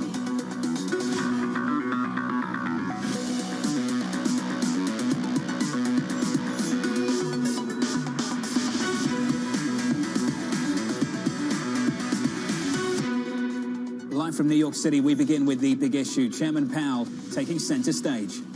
Chair Powell. We're all kind of keeping a close eye on tightening is happening right now. The Fed has become fairly aggressive. I think there was a signaling to the markets. The idea that, the Fed has done its job, delivered as advertised. Delivering that anticipated plan for 7 rate hikes. The reactions that we saw. Equities said, okay, that's what we expected. The rally in the market. A very reflexive buy the dip kind of bounce. Nasdaq actually went up more than the S&P. They gave us what the market wanted. The equity market has rallied. We're now screaming for balance sheet reductions. What they really haven't socialized is the sizes. Chairman Powell. He's indicated that it's going to start very soon. We'll be watching very closely. Joining us now to discuss Kroll Institute's Megan Green, Morgan Stanley's Michael Kushner, and Krishna Mamani of Lafayette College. Want to come to you first, Megan. What are you looking for from the chairman a little bit later? I'm looking to see how much he reiterates his statement at the FOMC and how much he addresses the inconsistencies that are baked into the FOMC statement and projections. The idea that the Fed's going to tackle inflation, but it will have virtually no implications for employment and growth, that seems somewhat fanciful. And also, if you look at the Fed's projections, inflation, their inflation forecast rose more than their policy rate forecast, which suggests that real rates will actually be lower than they were relative to the December projections. So I'm wondering if you might clarify some of those discrepancies. Just on the forecast, Megan, you're not alone. Larry Summers joined you this morning. The former Treasury Secretary said this: why would anyone's best guess be that for the first time we were going to have unemployment at 3.5% and an inflation rate that falls sharply? This is the triumph of hope over experience and analysis. Michael Kushner, is it the triumph of hope over experience and analysis? Well, there's certainly a lot of hope in there, and it is a bit of a Goldilocks scenario to have this very soft landing of being able to disinflate this very high inflation rate with apparently minimal impact on employment and growth. On the other hand, from going back, back to last year, there is a lot of embedded inflation that was due to COVID, supply side restrictions, and logistical issues, which should at the margin work its way out.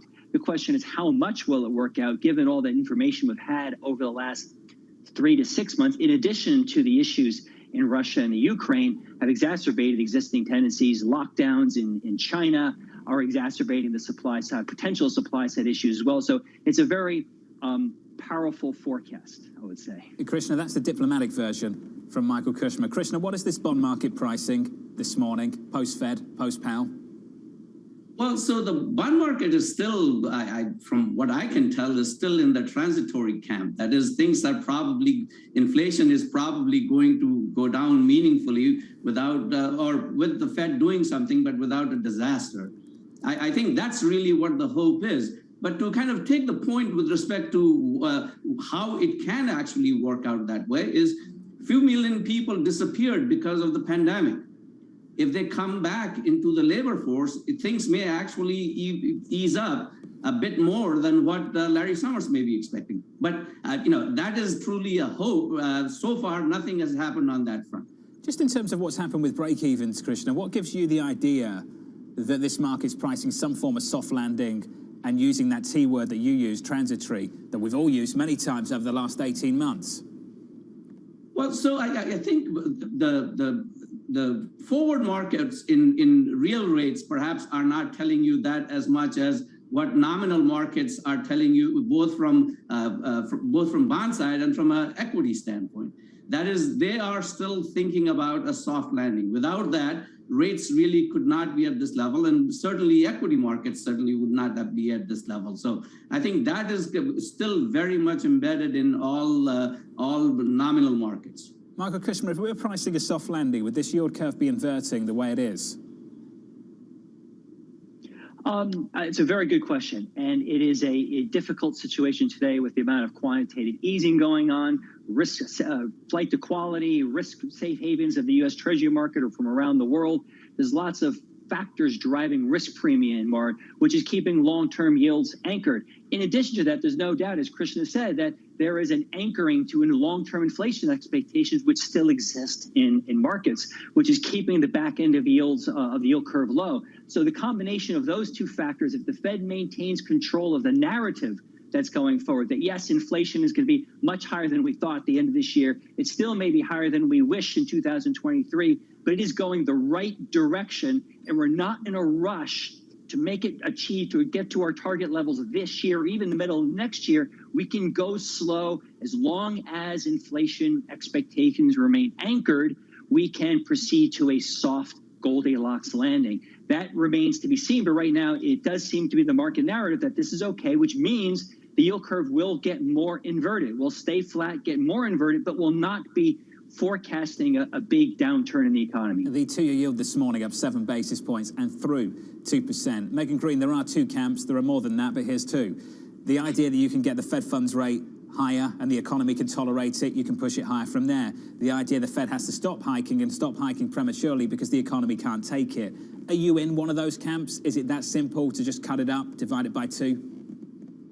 I think it's way too early to make a call on which camp we fall into, given that the Fed has rates at 0 and it's now, hiked once and plans to hike a number more times. But don't forget that the long run neutral rate that the Fed itself projects is 2.4%. So we're a really long way from where the Fed might think that we're really tightening the screws on the economy. I think this year there's plenty of room to hike without actually pitching the economy into a recession. I think worrying about messing up on that soft landing will probably fall into next year. Don't forget also, though, that there's the balance sheet to play with, and I expect the Fed to begin quantitative tightening this year, and that could have implications as well. Ira Jersey of Bloomberg Intelligence joins us now. Ira, I wonder what your thoughts are, you and the team, and what you expect not just for rates, but balance sheet reduction as well, which could have been a bigger part of the conversation on Wednesday, but wasn't. Yeah, I think that the Federal Reserve will start reducing its balance sheet. Our guesstimate is that they'll announce in June and they'll do it in July. There's a lot of different reasons for that, both technical and as well as fundamental. But keep in mind, they have at least $1.5 trillion of balance sheet reduction they're going to have to do before quantitative tightening really starts to kick in and really affects the economy, because there's just been so much excess liquidity kind of added to the economy as they've been buying those bonds. I want to go back to something really quick, if I can, John, that Krishna mentioned a moment ago, and that's about like forward inflation expectations. So when you look at what forward break-even rates are implying, we're still implying almost 3% inflation in 2024, according to the TIPS market. And, that's an environment where, folks will have to consider the Fed to be relatively hawkish and tight if they're going to keep on trying to get inflation expectations even lower than that. So I don't think inflation expectations are unanchored yet, but they're getting pretty close. Ira, thank you. Krishna, let's come to you on that. The next move in early May. President Bullard's already put his hand up. Let's go, 50 basis points. Governor Waller indicated to CNBC on Friday he's in the game. He's prepared to do that as well. Then we had President Barkin say he's very open to half-point moves. Can we expect that to be the base case through the next month or so into the May meeting, Krishna? I think half a point, given what everything that is going on in this world, is really tough, because I think other than signaling, half a point in and of itself really does not accomplish much. And from a signaling standpoint, the Fed has already laid it out there. That is, they will be tightening every meeting for the foreseeable future. So I don't know what a 50 basis point increment will actually accomplish. And given all the risks that are out there, I don't think that is something in the cards at the moment. What about you, Michael Kushma? Yeah, I think that the combination of a 25 basis point rate hike 7 times this year, basically every single meeting, in addition to quantitative tightening, I agree that they will start this year of unknown magnitude, and that could add 1 to 2 rate hikes equivalent to the monetary policy stance this year. It's something that Chairman Powell alluded to in his press conference that he did mention. I'm glad someone brought it up, because this will start this year, and he even threw out the idea that at least 1 rate hike would be embedded in that quantitative tightening. So we're already talking about up to 200 basis points of tightening this year, just with 25 basis point rate hikes. So I don't see a need right now to move any quicker than that. Michael, Megan, Krishna, sticking with us. 20 minutes away from the opening bell, with futures doing okay here. The price action, the big moves in the bond market, your 2-year yield at 2%. 10s right now at 223. With some stocks ahead of the opening bell. Here's Abby. Hey, John. Well, stock futures overall are about flat, that action in the bond market, as you were mentioning. But we do have some real weakness related to the airline complex. We, of course, have that crash of a Boeing 737-800 NG plane in China. Lots of related weakness. You can see Boeing itself down about 5%. Now, this is considered to be one of the safest aircraft ever. 132 people were on board. China Eastern Airline grounding all of those jets starting Tuesday. American Airlines down 1.5% in sympathy. Plus, rising oil, Brent crude, as you know, back above $112 per barrel, weighing not just on airlines, but also the travel trade in general. Carnival down about 0.7%. They report earnings tomorrow, so that could be another point of contention for investors. The energy complex, though, it is rallying with oil, John. Occidental Petroleum up 2.8%. With crude doing nicely. Abby, thank you. Coming up on this program, world leaders looking to align their response to Russia. I support Ukraine, but at the same time, it is extremely important that we prevent this conflict becoming a full-fledged war between NATO and Russia. Later this week, President Biden heading to Europe.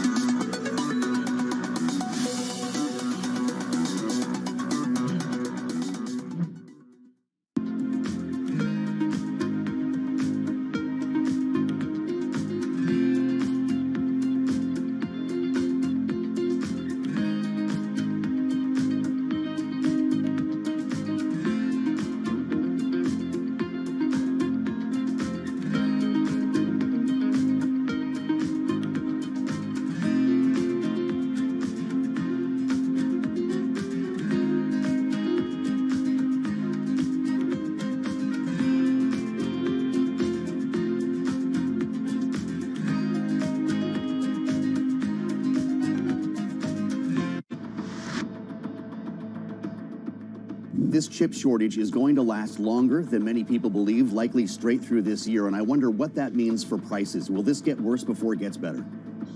I don't know that it will get worse before it gets better, but there's no reason to believe it's going to get meaningfully better anytime soon.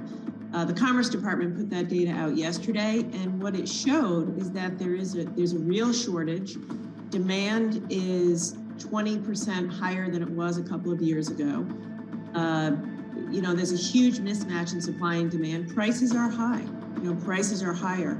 So what has to happen is we need to make more chips. Unfortunately, there's no easy solution. The solution is increased domestic manufacturing of chips, which is what we need to do.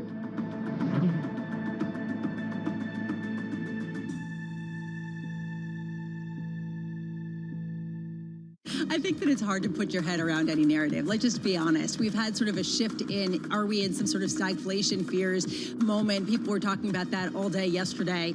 Mercedes-Benz is on a path towards CO2 neutral mobility. So we have flicked the switch there, and really we're going to step by step electrify everything. And what does that mean? Combustion engines get electrified.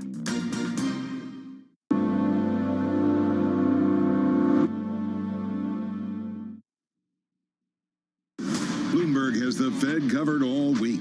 Today, live coverage of Chairman Jay Powell speaking at the NABE Economic Policy Conference in Washington, D.C. We do feel the economy is very strong. Then, additional Fed president interviews throughout the week. Markets are going to have to price that risk. Balance sheet policy is just another part of our policy toolkit. The most in-depth coverage and analysis of the Fed. Which meeting matters? Every meeting matters. Starting today on Bloomberg Television and Radio.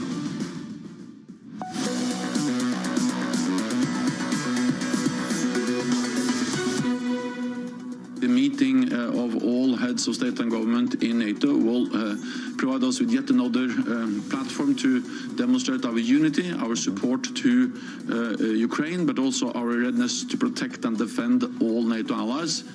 President Biden preparing to speak with European counterparts ahead of NATO's emergency summit this week. Leaders from France, Germany, Italy and the UK all expected to attend the call at around about 11 Eastern. This as Lithuania's foreign minister signals potential talks over Russian energy sanctions, saying, quote, "It's unavoidable to start talking about the energy sector, and we definitely can talk about oil.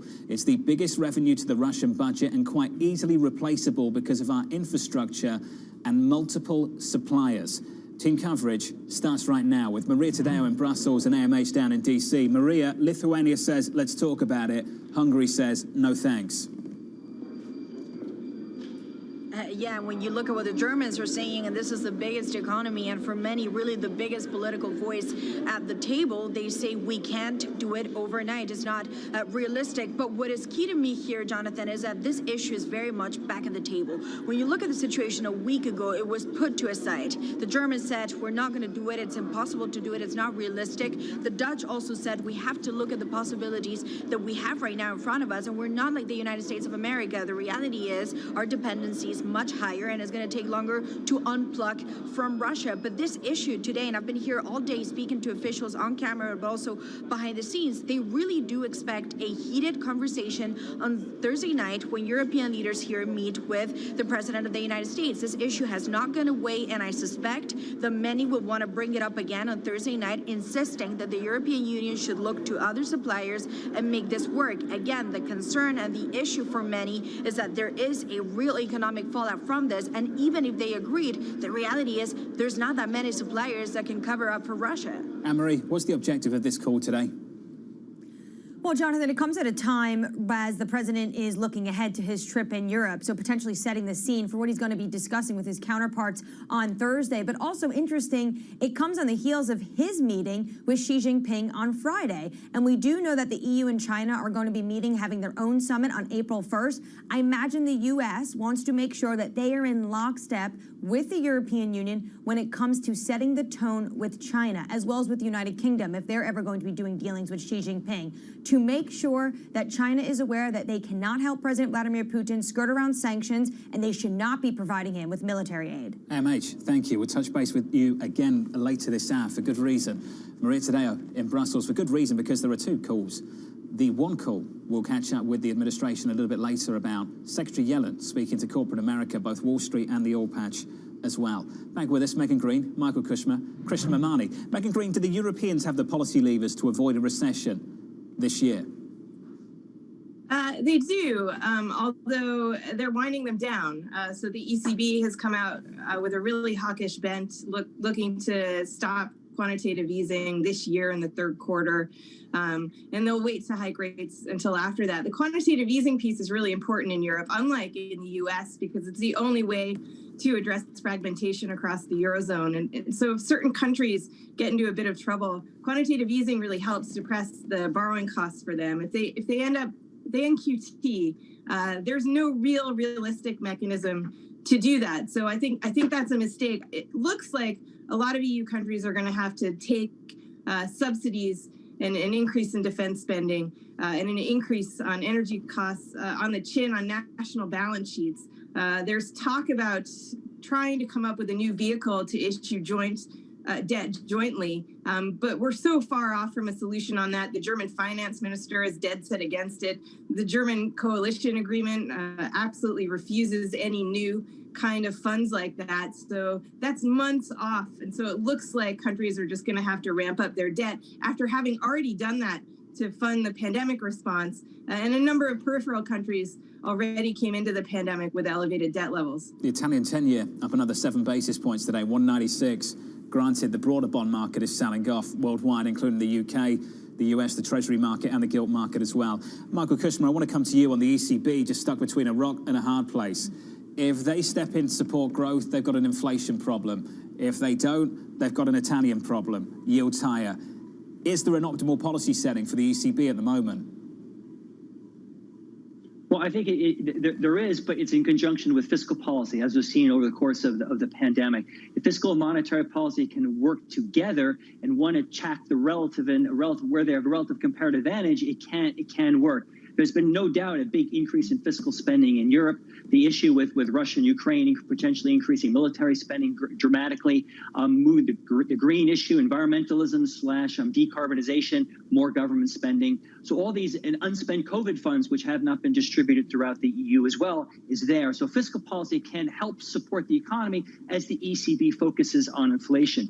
The ECB will remain very focused on wages. Their story so far has been that wage growth has not shown the same type of spikiness that's been in the United States, so they can take their time to make sure to watch wages so that it doesn't get embedded in inflation. But no doubt they have become much more hawkish, and the history of them over the past 15 years, both in 2008, 2011, was they had no compunction to raising rates into economic difficulties at that time. The good news this time around, there is a potential fiscal policy response which will help out this time. 10 minutes out from the opening bow with futures unchanged on the S&P. And Chris. Okay, traders. Hello, traders again. It's time to place stop for your Bitcoin. Yeah, we are already in profit. Let's put 0.5% stop. 41,317. 41,317. Stop for Bitcoin. What it means? It means that you will not lose any money at all. If the price will go down, you will be secured and you will sell with profit. In our case, it will be £500 because it's 0.5%. In your case, it's all about how much you decided to invest when you start trading Bitcoin. Okay, guys, for all our trading strategy, for all information, how we trade, how we make money, you need to get the strategy. Go to company.co.uk and purchase your strategy. Also, you can get a webinar from our website. You can register and it will be live webinar. You can ask any questions you like. Strategy will be included in the webinar, so you're welcome to register. We still have places available. Okay, guys, stay safe and let's see where it will go. If it will move higher, I will increase our profit. Okay, I'll speak to you later, guys. That's simply because markets went up. Morgan Stanley agrees with you, Krishna. You'll be happy to know. Mike Wilson says we remain convicted it's still a bear market. We would use this strength to position more defensively. Krishna, you're suggesting we do the same thing. How do you go about doing that? Well, so I think the real question is if you are going to maintain an allocation in the equity market, what do you want to own? And if you ask people that, the first question or first response you'll get is, well, commodities. And I have a great deal of trouble with that, because in a down scenario where the worst case comes out, which is we get into a recession, that sector is going to get beat up really hard. So from my perspective, if all I'm trying to do is stay alive and capture some of the upside, it's really in quality far more than commodities, in my view. Krishna, thanks for keeping things so simple for us, as always. We're going to continue this conversation. Krishna Mamani, Megan Green, Michael Kushma, everybody sticking with us ahead of the opening bell. Coming up, the morning calls and later, a Boeing 737 passenger jet crashing in rural southwestern China. We'll bring you the headlines on that a little bit later this morning. From New York City, this is Bloomberg.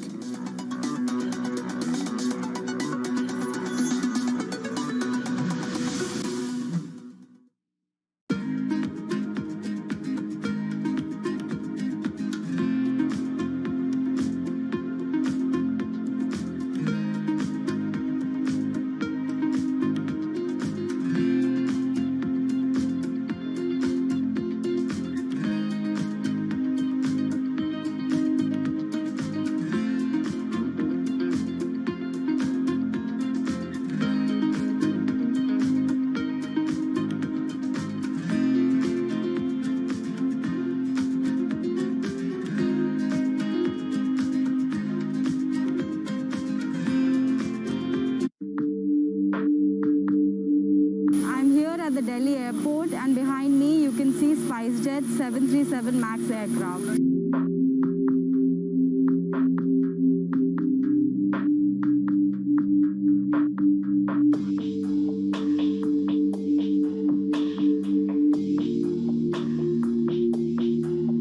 SpiceJet Chairman Ajay Singh earlier today said that Boeing is going to compensate SpiceJet in form of cash and aircraft.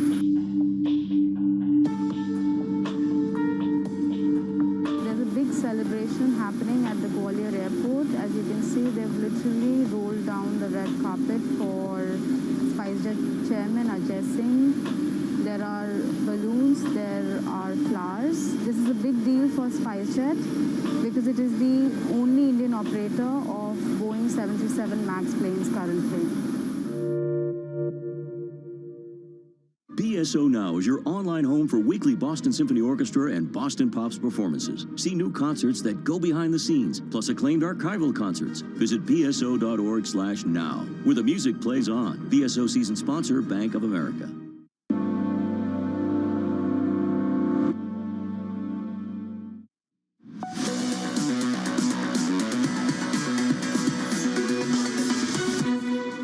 Minutes away from the opening bell this morning. Good morning to you. Coming off the back of a really strong week of gains on the S&P 500, the Nasdaq much more so, and a price action today pretty muted in the equity market. Down 0.2 on the Nasdaq, unchanged on the S&P, even with this happening in the bond market. 2s, 10s and 30s shaping up as follows, with yields higher, much higher, up by about 7 or 8 basis points across the curve. That's the price action. Here are your morning calls. What do they tell you about buying badly beaten up companies? All of the above. Deutsche Bank upgrading Manchester United to a buy. The analysts seeing an attractive risk-reward with private market peers trading at a significant premium. We're up 3.5% there. KeyBank downgrading Huntsman to sector weight, forecasting higher prices and weakening demand due to the war in Ukraine. And finally, Morgan Stanley cutting its GM price target down to 50, expecting supply chain disruptions to continue for another 2 years. That stock is down by 0.9%. Coming up, an important developing story through the morning. China Eastern Airlines grounding its Boeing 737-800 jets following a plane crash in southwestern China. That conversation just around the corner.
When you think space, you probably think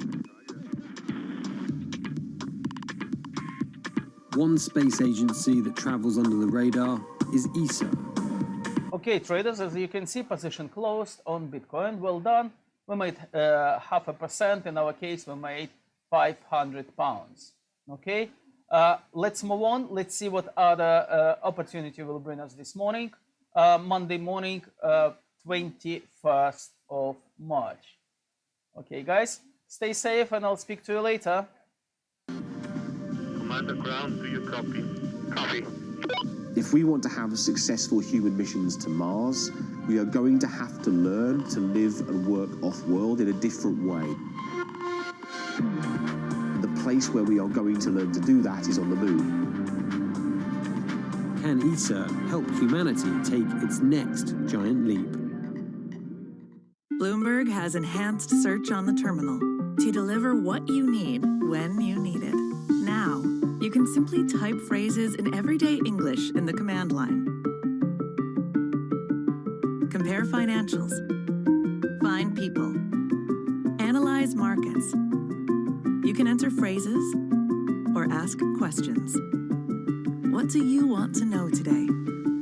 Ask a question or visit SearchGo to find answers now. Stocked early enough all these precious materials you were just mentioning, and we were on the lucky side that our prognosis was spot on in a way, forecasting what kind of material we would need and what quantity we would need. It's really a reminder, isn't it, just how sensitive the markets are to any commentary about trade. We did see some pressure on the yuan, we did see some pressure on the futures. That is now being reversed.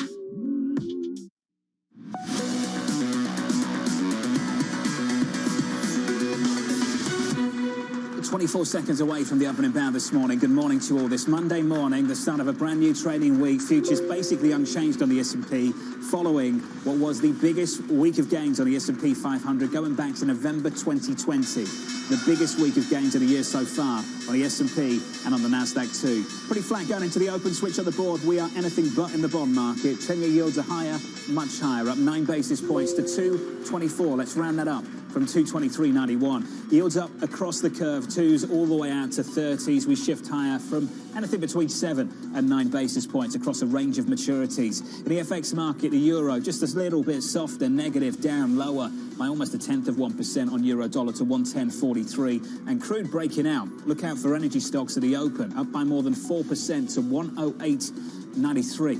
About 30 seconds in, we declined by just 1/10 on the S&P, top of the pile.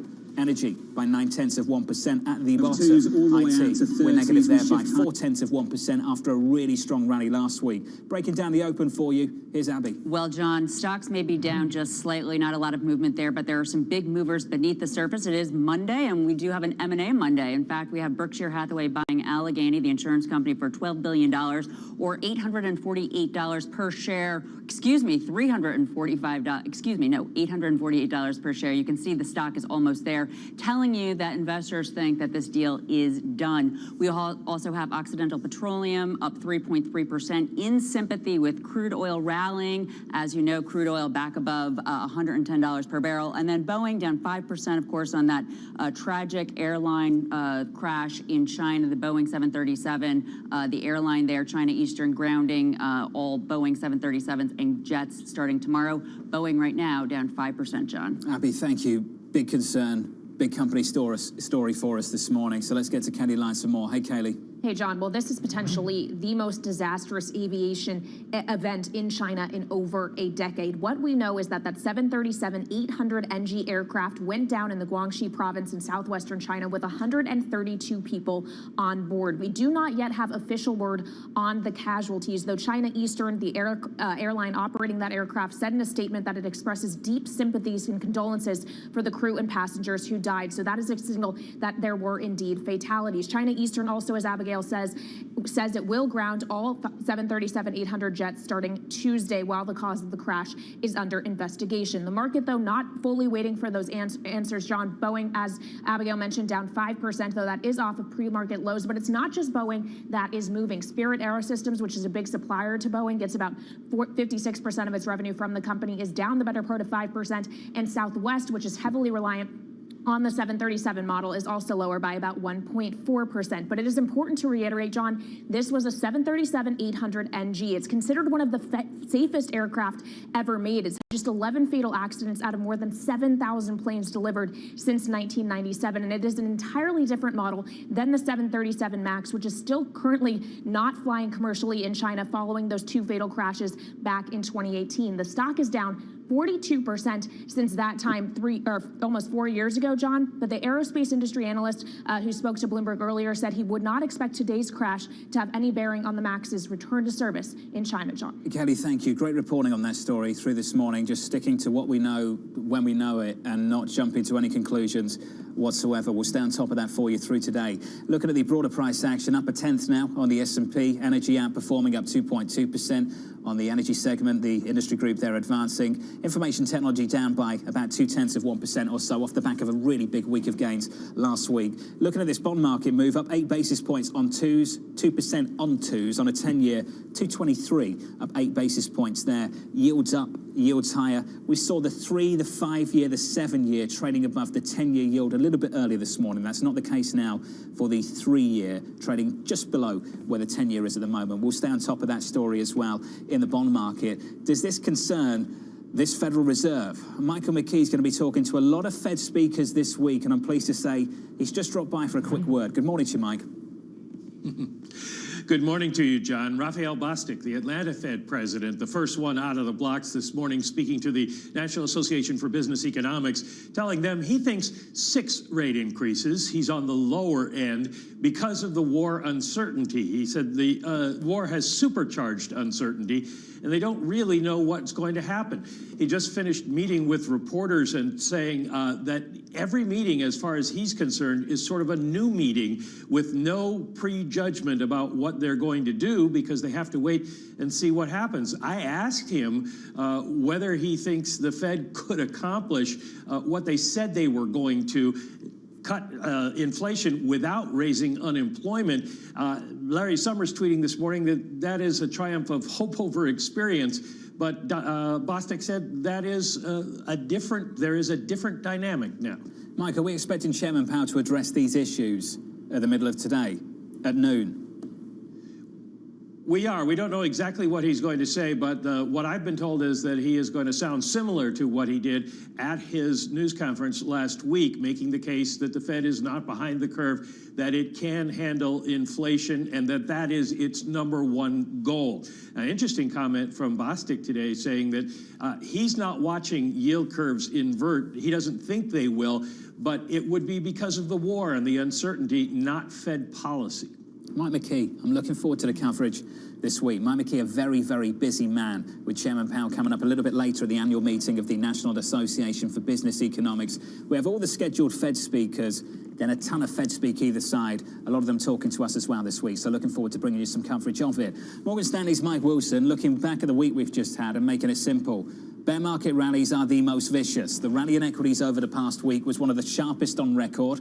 While it could go a bit higher, we remain convicted it's still a bear market, and we would use this strength to position more defensively. Krishna Mamani had thoughts on this a little bit earlier. I want to come back to him. Krishna, some of this resonated with you. I wonder if the bear market bit does. Do you believe this is a bear market? Well, so I think if what Mr. Wilson is implying is that we'll have a severe drawdown, I think that is certainly possible, but I don't think that is really the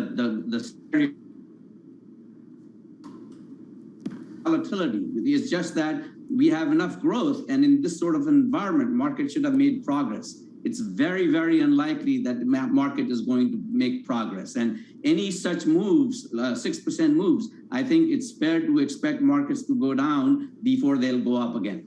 I hear a lot of people talk about a range of outcomes, and Megan Green, you and I talked about them earlier this morning. What that Morgan Stanley has offered is this idea that the cycle is shorter but hotter. Does that resonate with you, Megan, and what would you look at to identify whether that was true or false? So, John, I think that's definitely possible. It's worth pointing out, we've never been through this before. We've never put the economy on a deep freeze and defrosted it. And so there are a whole bunch of questions that we have, including what happened to the American worker, which has significant bearing on inflation. So I think we've turbocharged the economy with stimulus measures. And so it's possible that the cycle is faster and hotter, but that's not necessarily the case. It could be that because of these structural scarring as a result of what we've been through for the past 2 years, prevent that from being the case, take some of the heat off of that part of the cycle. And so we just don't know. We've never done this before. Well, the question that's being asked at conferences like this one, Michael Kushner, is what's in the price? What's in the dot plot, the implied forecast from the Federal Reserve? And is it enough to cool this economy down? 2023, looking at rates getting back somewhere close to 3%. Does that get it done? It's a very good question. On one hand, the economy was frozen for a period of time, unfrozen, but at the same time, the government handed out billions, if not trillions of dollars to the private sector. So in this particular situation, the Fed is confronted with a private sector which is really strong. Balance sheets are healthy. The corporate sector has been well positioned for this. In addition, coming into this conflict in Europe, markets are already worried about the Fed raising rates. So risk taking was relatively modest, certainly in fixed income, coming into this this February, March period. So in that sense, with the balance sheets in good shape, household savings in good shape, that the Fed may have to push harder in order to get where they need to achieve. So what we've been worried about is this concept, where is the terminal rate going to be? How high will be the peak rate in Fed funds? And that is constraining where sort of 10-year bond yields go. And up till now, the market's been pretty comfortable. Well, this 2.5% was on the high side. They were flirting with 2.25, and that would be enough to slow the economy down. Now it's being ratcheted up a bit. I think that there's no reason not to think that we're going to get to 3% Fed funds rate at some point down the road if things continue as is. One caveat is that the Fed, despite all the good news on the household and corporate balance sheets, the Fed will be hiking into a slowing economy. That's relatively rare. The hiking cycle is not starting till the economy is already decelerating. Usually hike into a heating up economy. Now the economy is already decelerating with regard to growth, with regard to probably employment, which will slow down, as well as PMIs. Yeah. All those business confidence indicators should deteriorate, as well as consumer confidence is at rock bottom levels right now as well. Michael, I'd like to borrow a word you just used. It was constrained. And Krishna, I want to ask you a question. A couple, actually. We'll get all kinds of stories, Southside pieces written about the inversion of the yield curve and what it ultimately means for the cycle, et cetera, et cetera. I want to understand from your perspective whether it constrains the Federal Reserve and their ability to push rates much higher from here because it will force them to back away, just in terms of their attitude towards it, and how it will shape investor appetite to allocate capital to risk assets. Can you just run me through the 2 points and what the yield curve means for either? Sure. So I think the markets look at yield curve. The Fed certainly looks at the yield curve, but the likelihood of the Fed getting constrained because of the inversion of the yield curve in the current inflationary environment, I see zero chance of that. I think if things invert and the Fed stops, then that would be an utter disaster. Whatever little credibility that they have, they would have shot through that pretty quickly. So I don't think this has the curve itself or anything that happens on the bond market has any significant implication for the Fed for the foreseeable future. And they told you that, and that's what they're going to stick with. I think the consequence is really important. The markets still operate with the assumption that an inverted yield curve will probably lead to a recession. And we will dance with that theme for every so often as the curve continues to invert. I think if there is a situation, if there is an episode where we prove the point that the inversion of the yield curve doesn't really mean anything, I think this would have to be it. Whether that indeed works out to be the case or not, we will see. Krishna Mamani, great to catch up with you, as always. To Megan Green and Michael Kushner, thank you very much. On the yield curve, we heard from Scott Minerd of Guggenheim a little bit early this morning. He sent me an email, and he said, yes, we can carry on rallying, even with yield curve inversion. In fact, base case would be, for him, a 20% rise from here in the equity market. We're going to try and catch up with Scott a little bit later this week. A big call from him. Coming up, more companies pulling out of Russia. Under these present circumstances, I think it's unpalatable and it's impossible. So with regret, I think we have to fold. EU leaders discussing another round of sanctions. That conversation up next.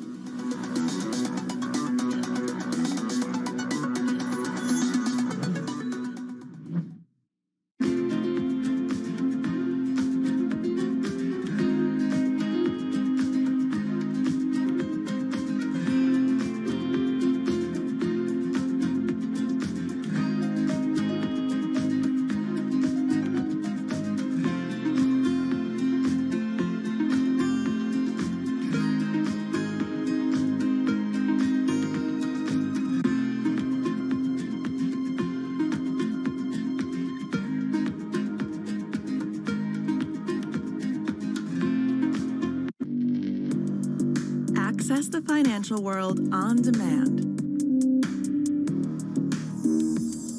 Hear from leading economists, policymakers, and industry experts via live and on-demand webinars, only from Bloomberg.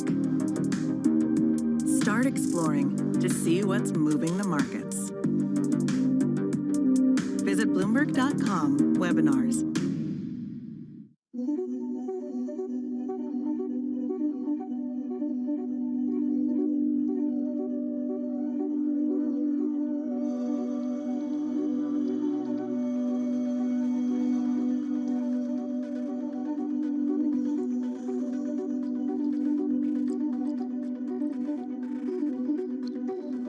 Nuestro estudio, nuestro experimento, no hemos pintado todos los edificios de blanco, sino estos más asequibles de pintar.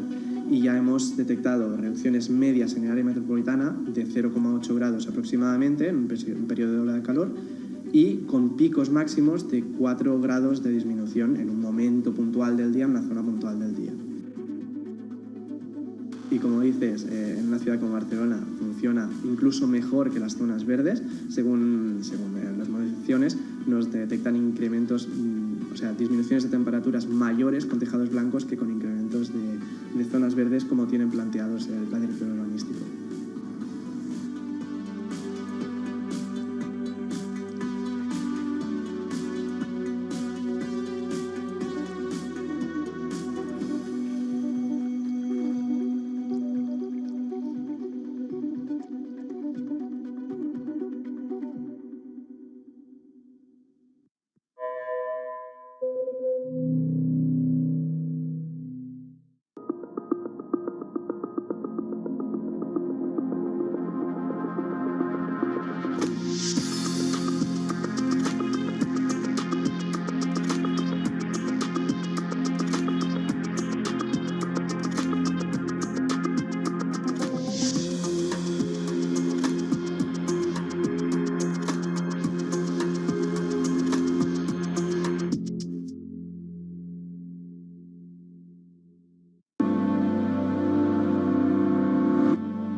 Under these present circumstances, I think it's unpalatable and it's impossible.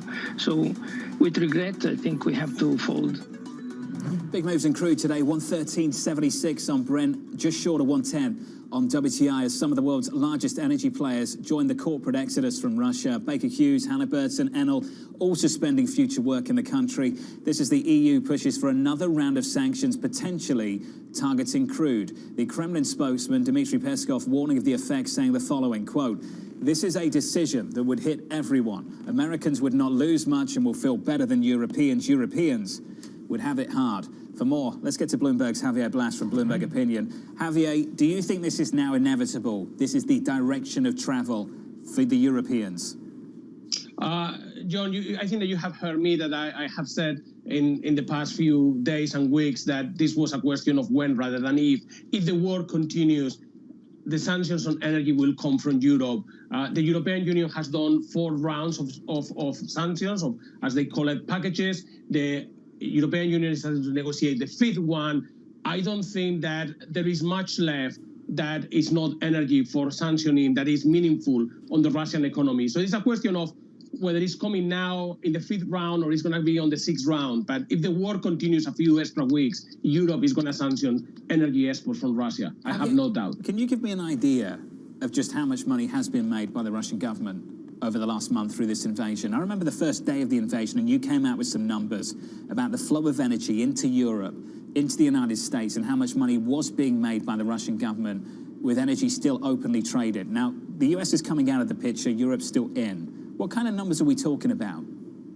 With all the price increases have more than offset the discount that Russia is having to suffer because no one wants the barrels. But a lot of the barrels were pre-sold before the war, and they are still flowing. So not a lot has changed in terms of flows. Natural gas exports from Russia are actually higher than they were before the war started into Europe. And you see where prices are.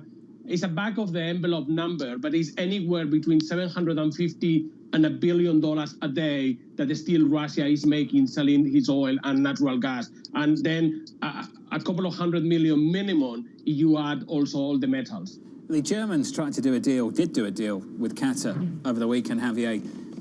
I just want a sense of how long this is going to take for the Germans to get a grip of things and move away from their dependence on Russian energy, which is what they want to do. That's their objective. This is a deal with Qatar. Do you think this makes much of a difference? It moves the dial? We're talking years here? Decades? I think that we are still talking years. No, I don't think that we are talking decades. I think that this is something that it can be in years, but in the meantime, it's going to be extremely painful to do it on the short term. Germany is reaching a preliminary, political agreement with Qatar that is going to get long-term gas from the Emirate. But this is the political agreement. Now Qatar Gas needs to negotiate with the German utilities of what that means in terms of how many tons, at what price. But let's not forget, Germany today cannot import gas from Qatar because it doesn't have an LNG facility to receive that gas. So it's not going to happen in the next few weeks. It's not going to happen in the next couple of months. This is going to be a multi-year effort for Germany to be able to get rid of Russian gas. Can they do it by the end of the year? I think it's going to be very complicated if they want to do it by the end of the year. Javier, thank you, buddy. As always, Javier Blas there of Bloomberg Opinion, just on the situation right now. Just ahead of an important conversation a little bit later between Treasury Secretary Janet Yellen, National Security Advisor Jake Sullivan, among the top officials meeting with firms including Exxon and ConocoPhillips a little bit later. The oil patch and Wall Street in focus. Let's get down to AMH down in DC. I promised a second visit. Anne-Marie, what are we expecting a little bit later? Well, it's a number of companies, Jonathan, that are getting hit with what's going on in the sanctions and how the sanctions against Russia are affecting their companies. Manufacturing companies will be there as well. But it also, Jonathan, of course, is on the heels of this administration asking the oil patch to produce more and at the same time criticizing these companies for pushing some of these profits to shareholders. The president himself recently took to Twitter and said that the oil companies should not be padding their profits at the expense of American consumers. So that is what they're going to be discussing, a likelihood, the rise in energy prices, as well as just the havoc this created in the supply chains as well, given the fact that Russia was such a big player, is such a big player in the commodities world. Is the goal of this call to get these oil producers to walk away and raise production? Is that actually the goal of this call? I can't speak to that, Jonathan, because we don't know yet. All we know from the administration is that this call was to talk to companies that are being impacted with these sanctions against Russia. Now, the fact that the administration has been signaling that they would like Houston and the Permian to produce more, I imagine that is something that they would hope that these CEOs can walk away with. Anne-Marie, thank you. Looking forward to this. I know it's off the record, but given people like Anne-Marie and their reporting down in Washington, D.C., you often find out what was talked about, even if it was off the record. Brent crude, 114, WTI, 110. Just saw that list of companies. We can get that back up in the control room. The list of companies in the energy patch that are trading higher this morning. They're rallying hard off the back of this move in crude, up by more than 6% on Brent. On WTI, we're up by almost 7.8% in early trading. Can we get some sector price action? Let's do that right now. Incredible strength for that energy sector, John. The stocks within that sector, as you were just showing, really rallying. That is, of course, the top sector for the S&P 500 today, up more than 3.5%. So interesting, though, John, is the fact that right behind it, the second best sector, utilities, that is a true defensive sector. And in theory, it should not climb when rates are higher because those dividends don't look as attractive. Nonetheless, up 1% on bottom. Some of the tech stocks pressured by rates rising. And to really beat the horse on this utility theme, John, it's super interesting. Utilities this month putting in a record high despite the fact that we have rates rising. This would support what Mike Wilson is saying at Morgan Stanley, that this is likely a bear market rally, as some folks, they are playing stocks, but they are in that defensive sector. Abby, thank you. Crude up, yields higher. Your 10-year yield up by almost 8 basis points to 222, almost 223. On twos, through 2%, up 7 basis points on the day. That's the move in bond yields. Here's the move in crude, up by 6.7% on Brent to 114.60, 110.60 on WTI, up by about 5.7%. Also, big moves today outside of the equity market and the index level story. Coming up, your trading diary, just a ton of Fed speak through the week. We'll run through some of it for you from New York. This is Bloomberg.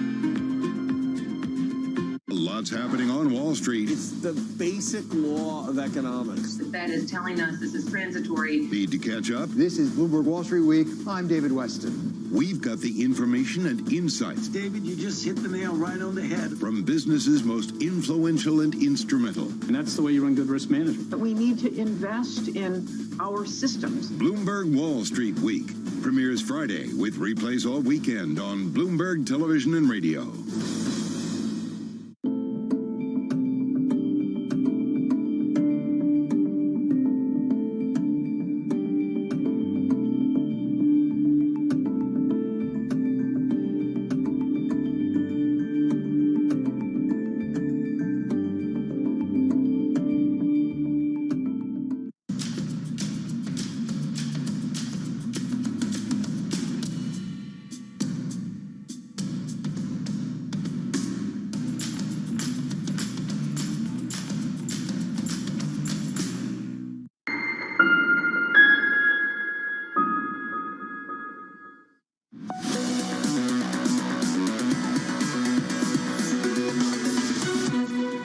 So energy equities leading the way here. The stock market down just a bit, off by 0.1%. Crude rallying hard, speaks to the energy story. In the equity market at least, yields are much higher. But look at the banks, trading just a little bit lower. That's one to watch, that relationship as it starts to evolve through the next few weeks and months. If indeed this curve continues to invert, we've seen a little bit of that over the last few days. The whole curve is higher this morning, though, up by 7 on twos, up by around about 7 or 8 basis points on tens to 222, and just north of 2% on twos this morning. So the gap between the two in and around 22 basis points or so. That's the price action. Let's get to the trading diary. President Biden hosting a call with European leaders in a few hours' time. Fed Chair Jay Powell speaking from the NAPE conference at noon. Williams, Daily Mester, Bullard, Bostic, Kashkari, Evans. Some of the other Fed speakers throughout the week. I'll lose Canada, and we got some data in the mix as well to get you into the weekend a little bit later. A lot to get through before the president lands in Europe. From New York, this is Bloomberg.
you do any kind of business in this country, there's a pretty good chance that you're going to see that business registered in Delaware. Why? Because that's where you do it. And our point was Wyoming can be that venue for blockchain enterprise, for crypto. It's not the Wyoming way to sit around and wait for change. We want that independence, we want that freedom, we want that individuality. And that's a common theme that brings together bipartisan support for this in Wyoming. We want to make sure that people understand, especially in Wyoming, but as the United States as a whole, this trend is coming. It's not going to stop. This is more of a small town that's growing into what I would call the cryptocurrency version of Silicon Valley. It's the philosophy of that rugged individualism, the independence, and the ability to really get things done for yourself and control your own destiny. You get that from a blockchain, and you don't get that without it.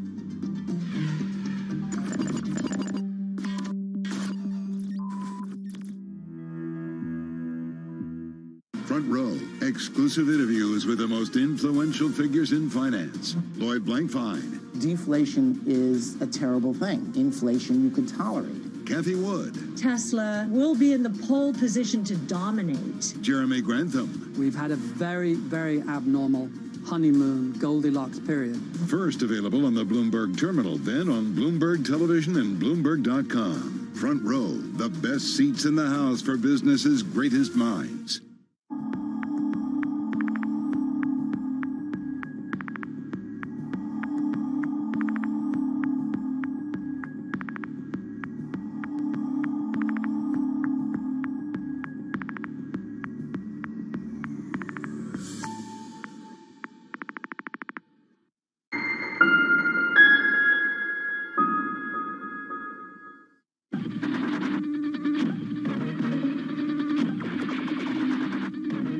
Pepsi's Number Fever campaign in the Philippines has probably gone down in history as one of the biggest marketing disasters in history, mainly because of a human error that led Pepsi to print more winning caps than they planned.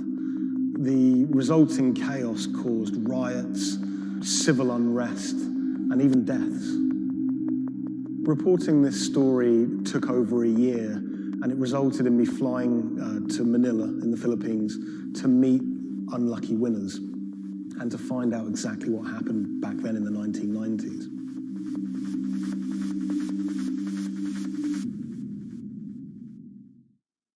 My name is Jeff Maish. I'm a journalist based in Los Angeles. I wrote the story for Bloomberg Business Week about Pepsi's Number Fever campaign. The Philippines is a really interesting country. It's made up of thousands of islands. And it's also a country that's very heavily influenced by America. American culture is everywhere you look in the Philippines. They're obsessed with Frank Sinatra music, for example. They love all things America, and that extends to their love for soft drinks, Pepsi Cola, Coca-Cola. In the 1990s, it was everywhere. Pepsi and Coca-Cola were embroiled in what is now known as the Cola Wars. It was a fierce battle for market dominance. Number Fever was already a really popular promotion. It had been rolled out in America to great success. And so Pepsi decided to roll it out internationally, particularly in Asia. They thought it was the answer to their problems. They thought it could finally help them beat their biggest competitor.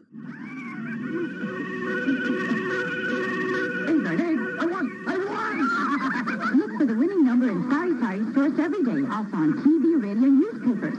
You could be a millionaire. $1 million pesos, or $68,000, doesn't sound like a lot now, but in 1992, that was a phenomenal amount of money. You've got to remember that in the Philippines at the time, the average monthly income was about $100, so $1 million pesos was wealth beyond anyone's wildest imaginations.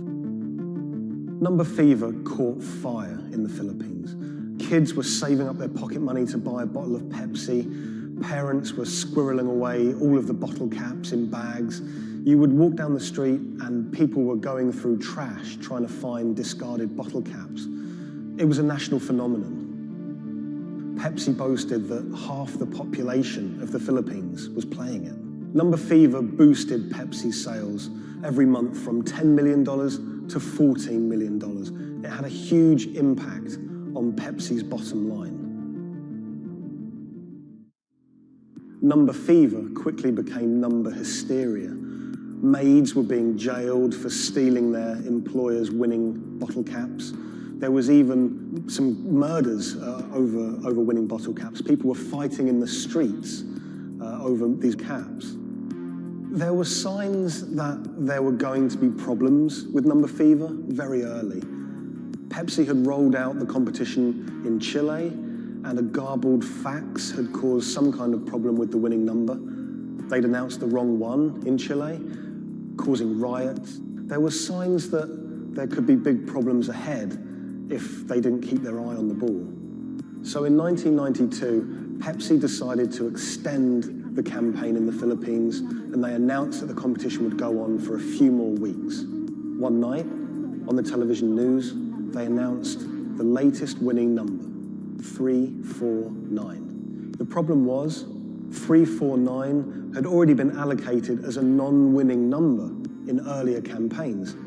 So there were literally hundreds of thousands of bottle caps with 349 just floating around the Philippines. Hundreds of thousands of people all across the Philippines, thousands of islands, were finding winning bottle caps. 349, 349. Some people had 10 lucky 349 bottle caps. People were dancing in the streets, celebrating. They thought their problems were over. They were millionaires. It's still not certain exactly how many winners there were of lucky 349 bottle caps, but we know that Pepsi printed over 600,000 of them.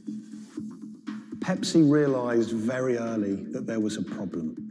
Hundreds of people started arriving at their bottling plants with their lucky bottle caps. They realized something was seriously wrong. Pepsi tried to solve the problem by offering a small token donation to anyone that brought a lucky bottle cap to their bottling plant. But it wasn't enough. People didn't want just a handful of pesos. People wanted their million-peso prize. Within a year, violent protests and riots outside Pepsi factories would leave dozens injured and 5 people dead. At one Pepsi factory in the Philippines, a grenade was thrown through the window. It killed 3 Pepsi employees. Anacita Rosario was a school teacher living near Manila in the Philippines. She was one of the tragic victims of this whole thing. She was walking to a nearby store to buy some rice one day when a Molotov cocktail was thrown at a Pepsi truck in a violent protest. It bounced under the truck and exploded. It killed her and an innocent bystander who was just a child and injured many others. When I was in the Philippines, I tracked down Anacita's daughter, Cindy, and her husband, Raul. It was clear to me that they were still very upset by the whole thing. You know, a family had been ripped apart by this competition. And Raul told me that he'd never remarried. He'd told me that he'd gone to meet Pepsi executives after his wife was killed. And he was angry. He said to them, you know, this wouldn't have happened if it wasn't for you, if it wasn't for number fever. The biggest revelation from my reporting was rumors that Pepsi was somehow involved in bombing their own trucks. I found a newspaper report with a headline that said, "Pepsi goons bomb their own trucks."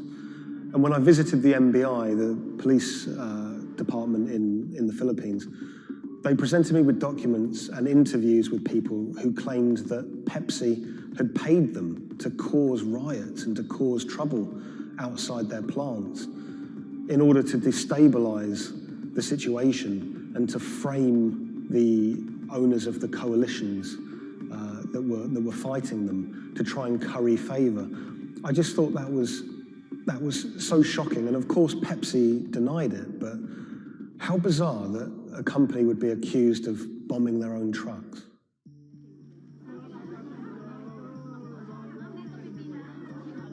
The contest had sparked so much anger in the Philippines because it landed at just this really weird time in the Philippines' history. It was during a crazy election that was racked with allegations of fraud. The Philippines was in a kind of love-hate relationship with America. They loved, obviously, the American aid and finances that was pouring into the country, but at the same time, they yearned for independence. They wanted to be their own country. Vicente Del Fierro was a local preacher living in Manila, and he hated the number fever campaign. Del Fierro thought Pepsi's number fever campaign was just one of the many ways that America was asserting its dominance over a third world country. He hated seeing his fellow countrymen get ripped off, in his eyes, by this huge multinational American company. He wanted justice. Del Fierro rounded up over 800 winners of 349 bottle caps, and he got them all together to sue Pepsi for over $400 million to be divided between those holders of lucky bottle caps. Del Fierro took money from some of the people who could afford it. They paid him 500 pesos to help with legal fees. But for people who couldn't afford the money, he would just represent them pro bono. The alliance is to build up pressure on Pepsi. And so you see people marching in the streets. So we have mounted our own campaign, even in the U.S. He flew to America and he hired two consumer lawyers here in America to take on Pepsi. He had a meeting at Pepsi's headquarters to try and resolve the problem, but he said he wanted to take it all the way to the highest courts in America. When those cases were heard in America, those courts decided that this was a problem that should be heard in the Philippines, not in America. Back in the Philippines, Del Fierro continued his case in the Filipino courts. At one stage, there were arrest warrants handed out for 9 Pepsi-Cola executives, which he saw as a big victory. We don't know if those arrest warrants were ever upheld, but it made newspaper headlines across the country. Pepsi did not take kindly to Del Fierro's campaign. They tried everything to shut him down. They sued him for libel. My father had to attend 3 times a month for a branch 145 and another hearing for the branch 113, also 3 times a month. Also, there was a time my father was hospital due to heart failure. Still, he had to attend the 2 branch hearing. Otherwise, for not attending, the judge will issue a warrant of arrest to my father. My father passed away January 13, 2010. After staying for almost 1 year in the hospital, he died of complication due to heart failure. After the death of my father, I was inspired to do the website. PepsiCo will be remembered for what they did to the consumer in the Philippines and to my father. When I reached out to Pepsi for comment for this story, they claimed that they didn't have access to anyone who was working at Pepsi that was around in those days. They also said that during COVID-19, they didn't have access to their documents about this, but you know, they were very careful to say that they were sorry for everything that happened, and we do know that Pepsi did try everything to try and make this right. The Pepsi number fever disaster cost the company millions. We know that they paid up to $10 million in those goodwill payments, but the financial effect could be much greater. After the disaster, we know that Pepsi sales dipped. They were overtaken by Coca-Cola again. Pepsi's number fever disaster changed the legacy of that soft drink in the Philippines forever. Some people of a certain age won't touch it. For many people, Pepsi is a taboo word. A lot of the people that I spoke to were still quite traumatized by their experience, by that experience of winning $1 million pesos, losing it, and then returning to their normal life in poverty in Manila.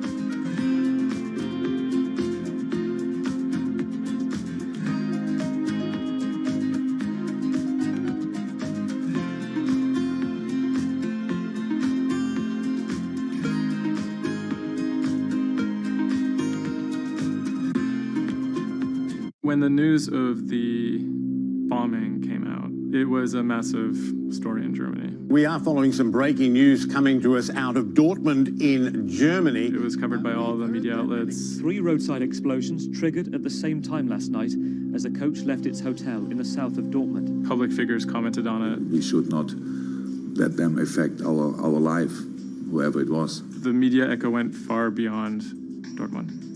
I think it was front page news in every single big paper around Europe.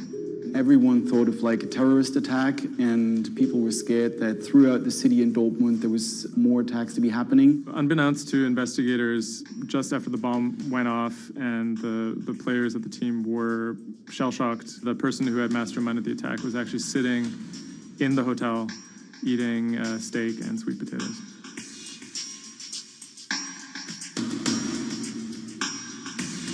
My name is Thomas Rogers. I'm the journalist who wrote the article, The Get-Rich-Quick Scheme That Nearly Killed a German Soccer Team.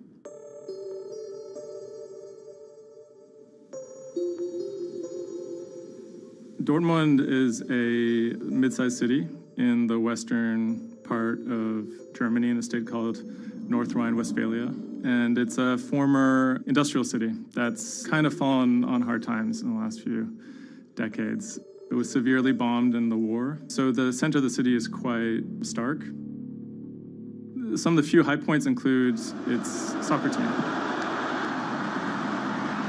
My name is Ike Henning. I'm a reporter with Bloomberg News, and I'm a great fan of Borussia Dortmund. Dortmund fans are super loyal. On all match days, the entire city is in black and yellow. It's like a religion. I think more than most German cities, soccer does play a very large role in the identity of Dortmund. In October of 2000, the BVB became the first team in the Bundesliga to actually go public. Salaries for soccer players in the Bundesliga have gone up very dramatically. With such high prices, they thought that by going public, they would be able to compete better with big teams like Bayern Munich. Unfortunately, that didn't go too well. Dortmund bought too many expensive players, high wages, and the club almost went bust in 2005. The price of their shares, it has sometimes gone up, but mostly gone down since they made that decision. So on April 11th, 2017, the team was staying in a hotel on the outskirts of Dortmund. Match days are always special in Dortmund. Everyone is looking forward to it. The team always meets in the same hotel ahead of matches. They stayed in this hotel in order to have a kind of neutral space before games so that they could concentrate, be sort of isolated from distractions, things like that. Everyone was pretty optimistic. They had a chance to go really far, maybe into the finals. I was in the office and getting ready for match day. I was going to meet with a friend, a fellow Dortmund supporter, in a pub. As always, the fans are very excited about matches. On that day, they were heading to play in the quarterfinal against AS Monaco at Signal Iduna Stadium, which is in the center of Dortmund. Shortly before 7 p.m., the players of the team boarded their official team bus. When the bus took off the parking lot of the hotel and turned on the street, there were three detonations, 3 bombs that exploded and hit the bus of Dortmund. 3 explosions occurred close to the Borussia Dortmund team bus. The B team bus had just left the hotel. The explosions destroyed 2 windows in the rear part of the bus. People screamed, people jumped to the ground. The fellow Dortmund fan I was supposed to watch the match with, he called me and said, turn on the TV, there was an attack on the Dortmund bus. And I thought he was like, that was impossible. Some of the players screamed at the driver to keep driving as fast as possible because they were worried that people might storm the bus. German investigators say the explosive devices used in the attack on the Borussia Dortmund bus contained metal pins, and that one had pierced a seat headrest. Unbeknownst to the team members, the actual mastermind behind the attack was, as they were disembarking the bus, was actually eating steak and sweet potatoes at the hotel they had just left. Authorities are attempting to verify a letter left at the scene claiming jihadists were behind the attack. Because there had been a series of attacks by Islamic terrorists in Germany and Europe, there was widespread suspicion in the media that this was another Islamic terror attack. 3 letters were found at the site of the bombing that took credit for the attack on behalf of Islamic State. There were, however, reasons to doubt this particular narrative. Would actually be a surprise if ISIS were actually part of this attack. Possibly could be employed by other groups like the far right wing to try and shift the blame. The letters had some strange qualities. They were written in a strange German that used big, sophisticated words, but had basic grammar mistakes, as if someone was native German speaker but pretending to be a foreign person. Federal investigators have detained 1 man suspected of links to Islamist terrorism, one of 2 suspects whose apartments were raided this morning. Shortly after the bombing, a man in Austria named Rudolf, who was a big BVB fan, he noticed that something strange was going on the stock market related to the team's shares. He emailed the lawyers of BVB, who then forwarded that email on to investigators. The email stated that someone had bought 60,000 BVB put options, a wager that the value of the shares of the team would fall below a certain amount at a certain date. Why would someone buy that ahead of a match and then 3 bombs go off? Something isn't right here. For the person to make money off of that, it required the stock to go down quite a bit in a fairly short period of time. And it wouldn't just be the team losing a match, it would require something much bigger than that. There was another big red flag about this purchase, which is the fact that it had actually been made, number one, on the day of the bombing, but also from an IP address that had been traced to the actual hotel where the bombing had taken place. When 3 explosions targeted the bus carrying the Borussia Dortmund footballers on April the 11th, written notes left at the scene claimed the attack was the work of ISIL. The truth, as is now alleged, is remarkable. On April 21st, the police arrested a man in a southern German city called Tübingen. He was on his way to work, and his name was Sergei Benegold. He seemed like an unlikely suspect because he had no known connections to the Islamic terror world. He didn't seem like a far-right extremist. He didn't seem like a left-wing extremist either. He seemed to be a completely unremarkable young man. A 28-year-old German-Russian man, named only as Sergei W., stayed in the same hotel as the players on the night before the bombing.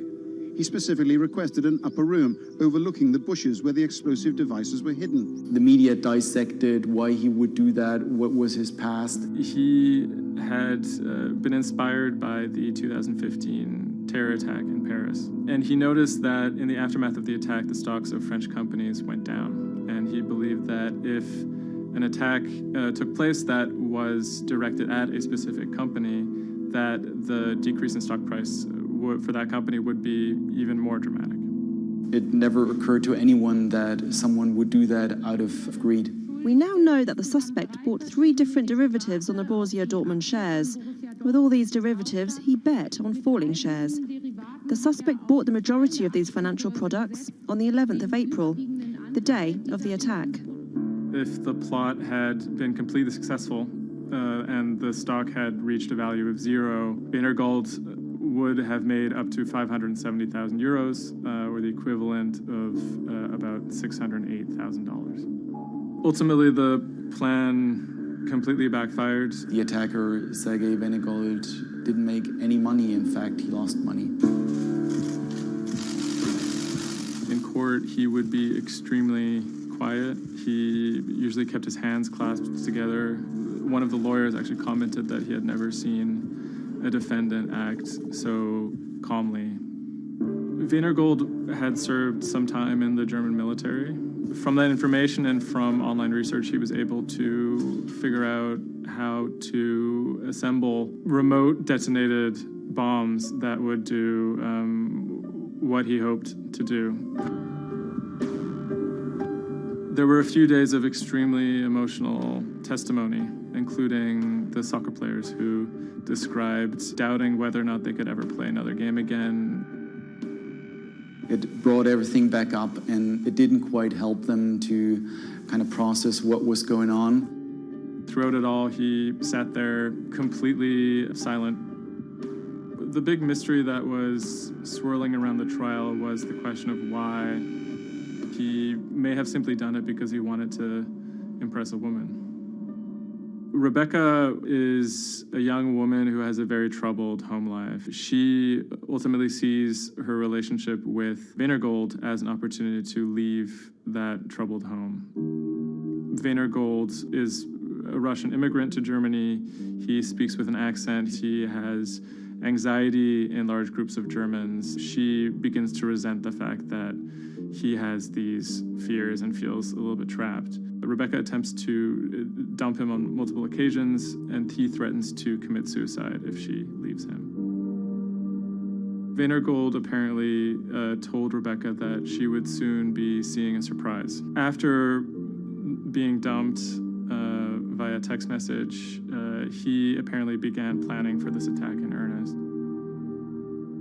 Weinergold was charged with 28 counts of attempted murder, which carried a maximum sentence in Germany of life in prison. He claimed that he had nothing to do with the attack, but as time went on, he admitted that he had actually been the person who had built the explosives and had set them off. But he claimed that he didn't want to actually kill anybody. Ultimately, Weinergold didn't receive the harshest possible sentence. He was given 14 years in prison, but it's still a considerable amount in jail in Germany.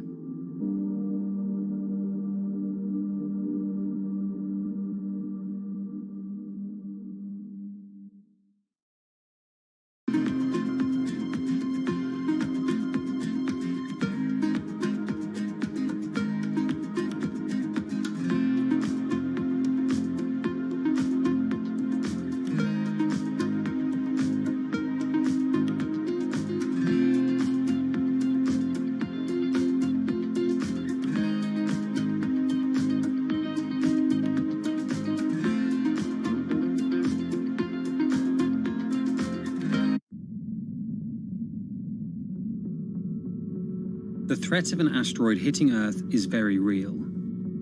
If it's big enough, it's also very final. These are very, very infrequent events.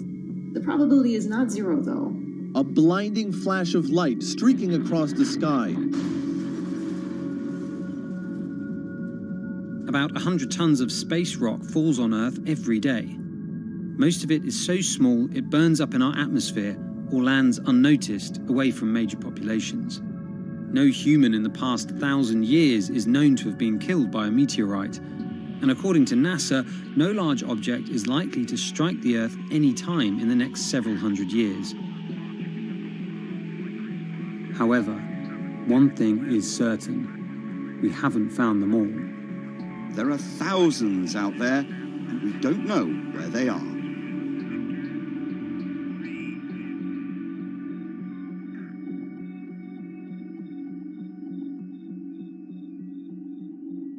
There are a lot of asteroids in our solar system. They number in the billions. Scientists all over the world are working toward detecting and deflecting the most catastrophic of natural disasters. The race is on to find as many of these objects as we can. We have a way of calculating whether or not an asteroid is potentially dangerous or not. I mean, I think it's something worth investing in. It's our existence at stake, right?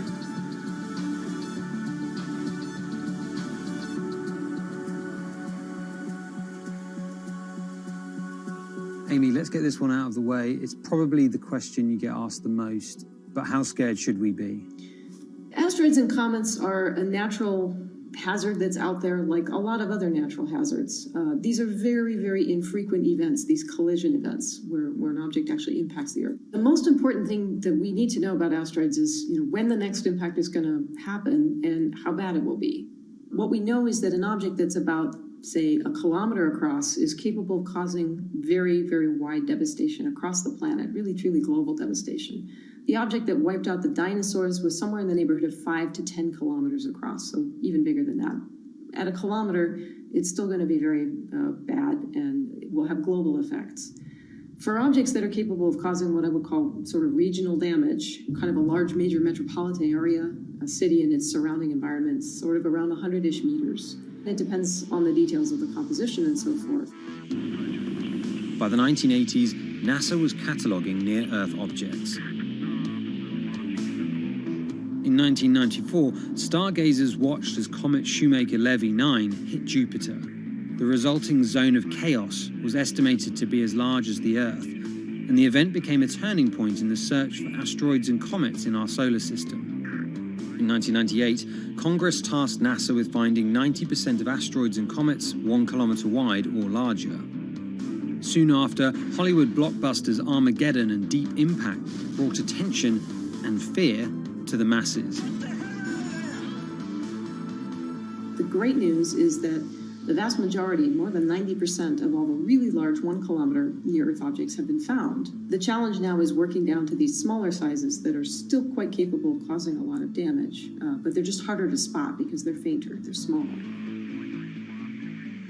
Can you give us a sense of how many are out there in our solar system? We know that there are a lot of asteroids in our solar system. They number in the billions. Most of them, however, are between Mars and Jupiter in what we call the main asteroid belt. This is a region of space where most of the asteroids in the inner part of our solar system live, and they stay there for many billions of years. There is another population, though, that kind of leaks inward and gets into the region somewhat close to the Earth, and we call these near-Earth objects.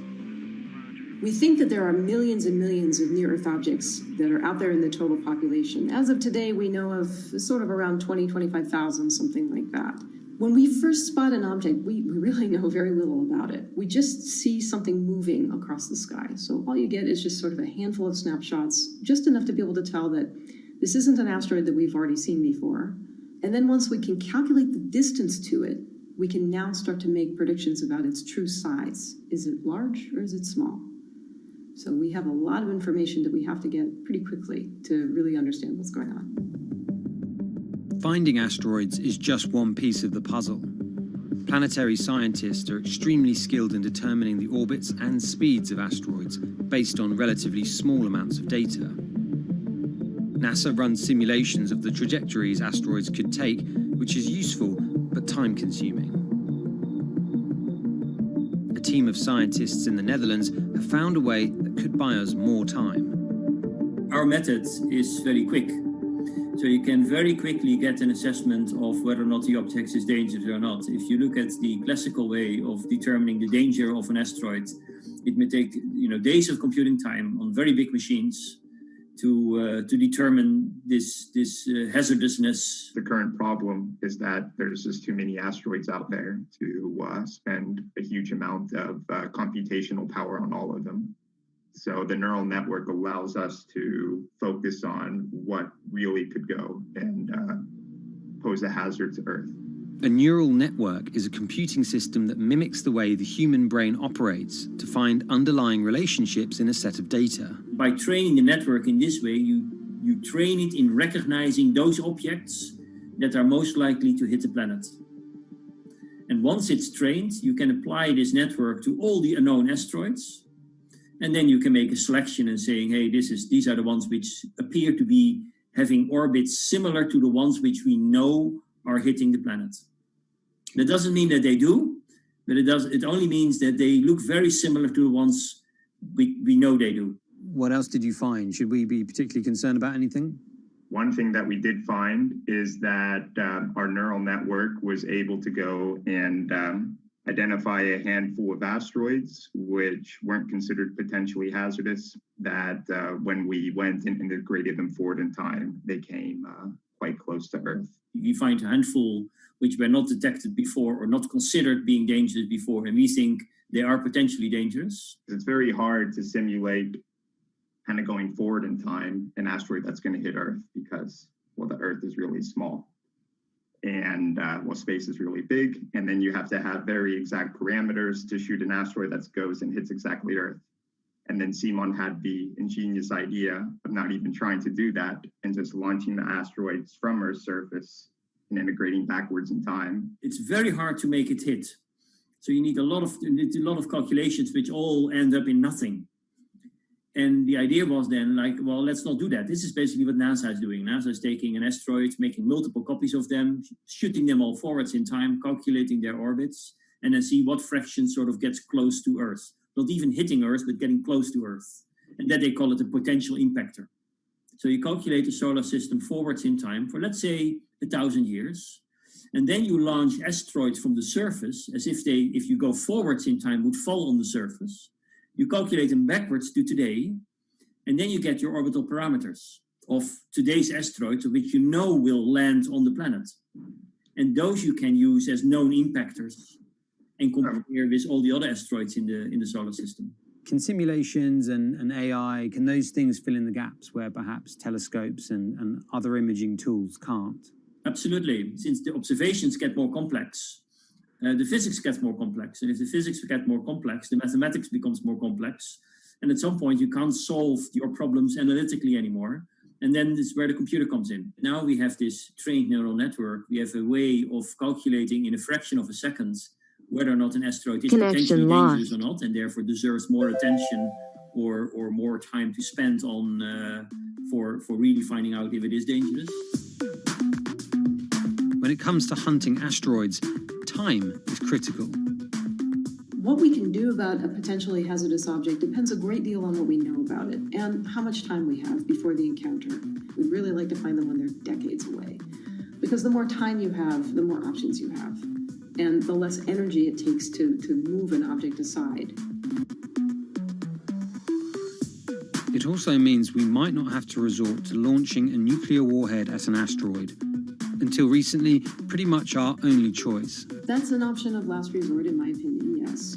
We have lots of options available. You can just simply bump into the object and just nudge it out of the way. That's one possibility, and that's kind of, in a way, sort of the simplest thing to think about, just nudging it off its path a little bit with, a massive object, a spacecraft, let's say. It's just kind of like bowling, if you will.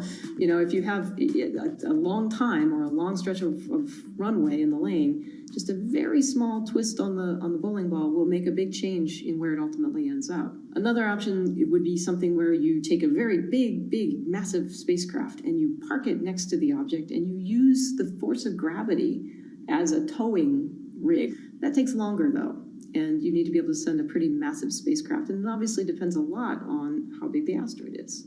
Other options start to get more and more complicated, and they range from painting one side of the object a white color and painting the other side dark, and then letting the pressure of light sort of perturb its orbit. In a departure from the lab and computer simulations, NASA has real plans to rehearse kinetic impact deflection. In 2021, the agency will launch DART, the Double Asteroid Redirection Test mission, which will intercept a 160-meter asteroid in 2022. Better to practice now before we have to deal with an actual threat.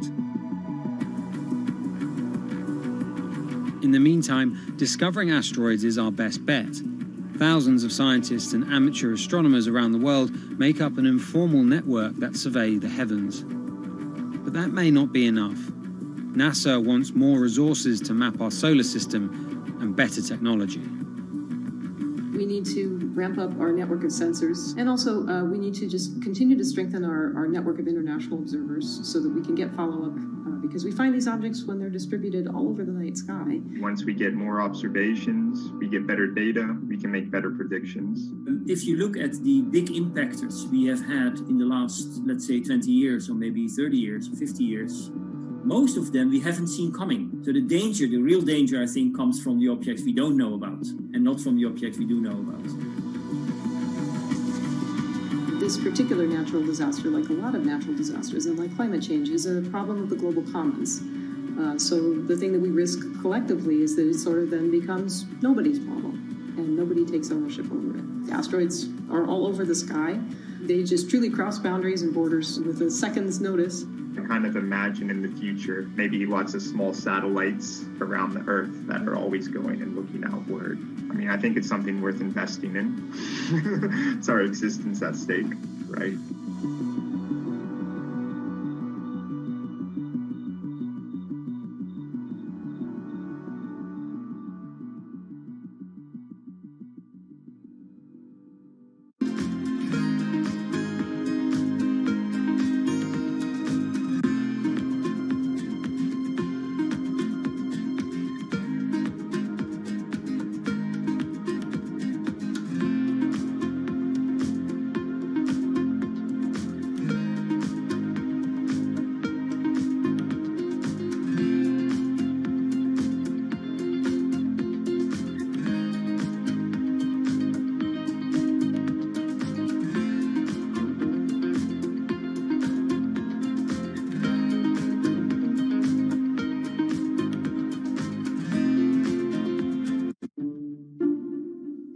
The pandemic has affected everyone in different ways. Some pass the time by baking. Homemade sourdough bread. Do I need to say more? Some chose to binge watch Netflix. It's your game. Or maybe you started a garden oasis in your backyard. Next, I'm going to put my lettuces in. But for millions of others, I'm going to be posting stocks that will boom. They wanted to uproot the financial industry. Let's just lock it on up and take $15,000. Here's a stock that can change your life. I see a stock going up and I buy it, and I just watch it until it stops going up, and then I sell it. I have gained over $3 million. I want some free money. I don't think you can overstate the online communities or social media's influence on financial markets. A large group of inexperienced investors who discuss their plans on social media platform Reddit have shaken up the stock market in a big way. The stock that everybody's talking about right now is GameStop. Video game retailer GameStop is set to continue their head-spinning ascent today. The revolutionaries on Reddit are spanking Wall Street's ass. The more these stocks go up, the more the big guys are getting creamed and losing billions of dollars. This isn't a wealthy person's game anymore. Anyone can play it. I took up a little bit of a new hobby, and I am interested in day trading. As an investor nowadays, you don't have to look a specific way. You don't have to wear specific clothes. You don't have to be doing it from a trading floor on Wall Street in like a high-rise building in downtown Manhattan. The narrative of what's driving the markets is no longer being held in secret offices in New York and Boston of privileged people talking to other privileged people. It's right out in the open. It's on Twitter, it's on Reddit. From brokerage apps to Discord channels and subreddits to TikTok finfluencers, one of the last holdouts in the world of disruption, finance is next in line.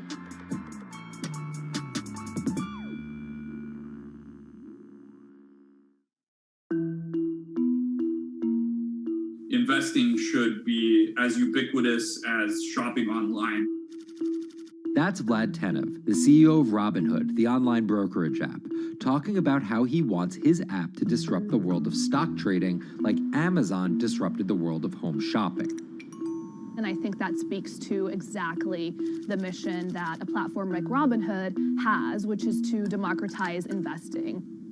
Robinhood was started in 2013 by Vlad Tenev and Baiju Bhatt in, where else, Silicon Valley, as an alternative to the big brokerages, but with one big difference. As they were building the social network around finances for people, they realized that there was a gap in the market and that free trading could become something that they could bring to the markets, they could disrupt the industry. While no-fee trading is industry standard today, it was unheard of when it was first introduced. The online brokerage industry was really innovative when they came on the scene 10, 15 years ago, but they kind of stopped innovating where you haven't seen those commissions come down beyond $5 or $6 or $7. Robinhood think that by offering zero commission that they're going to push people onto this platform.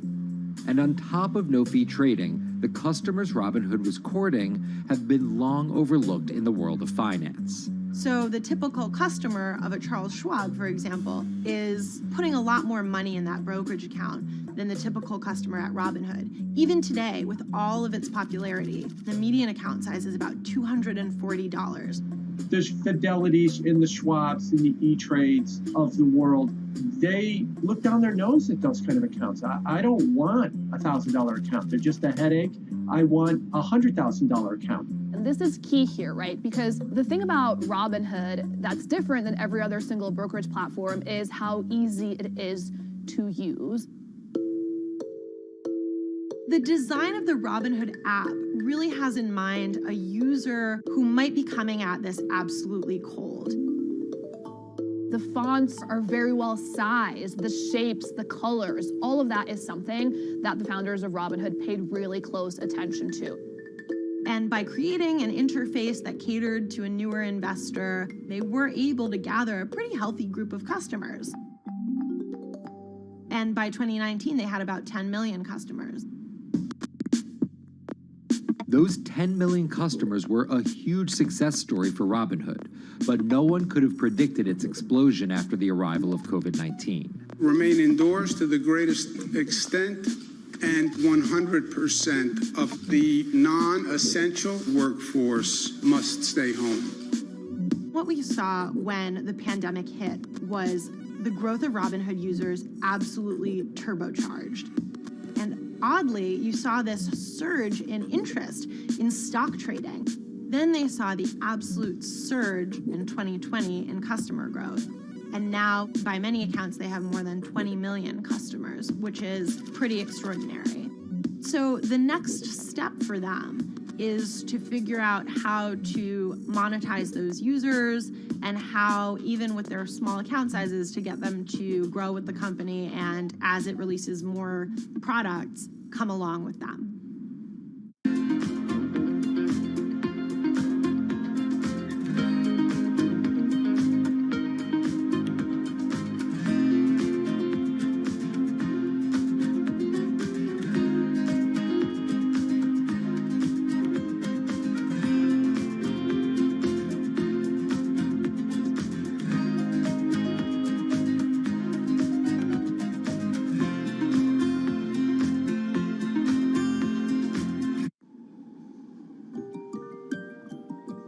Robinhood would become one of the COVID economy's breakout successes. Robinhood traders, as they're called, became the shorthand explanation for the frenzy of often speculative retail investing after the pandemic lockdowns. Kids wake up in the morning, they go on Robinhood. They're, in the shower, they check Robinhood. Kids are learning how the stock market works at 18 while they're at school, checking their phones in between classes because notifications pop up telling them what their stocks are doing that day. With these new tools, millennials and Gen Z are investing in the market in ways their parents could have never even dreamt of. That is sort of key when we talk about the divide between older and younger generations, is that the younger generation is exposed to so much more information and tools at their disposal to do what they want in the market. The older generations, you never had the technology or the cost structure that you could play the markets like you can today. So you were stuck with giving your money to a professional investor and paying them a fee to do it. When I speak to young kids, they tell me, I'm making mistakes, I'm losing money. I'm not a perfect investor, but I'm 18, and by the time I'm 30, which will be, 10 years from now, I'm gonna have interacted with the markets for a decade. And so it's a learning experience more so than anything else.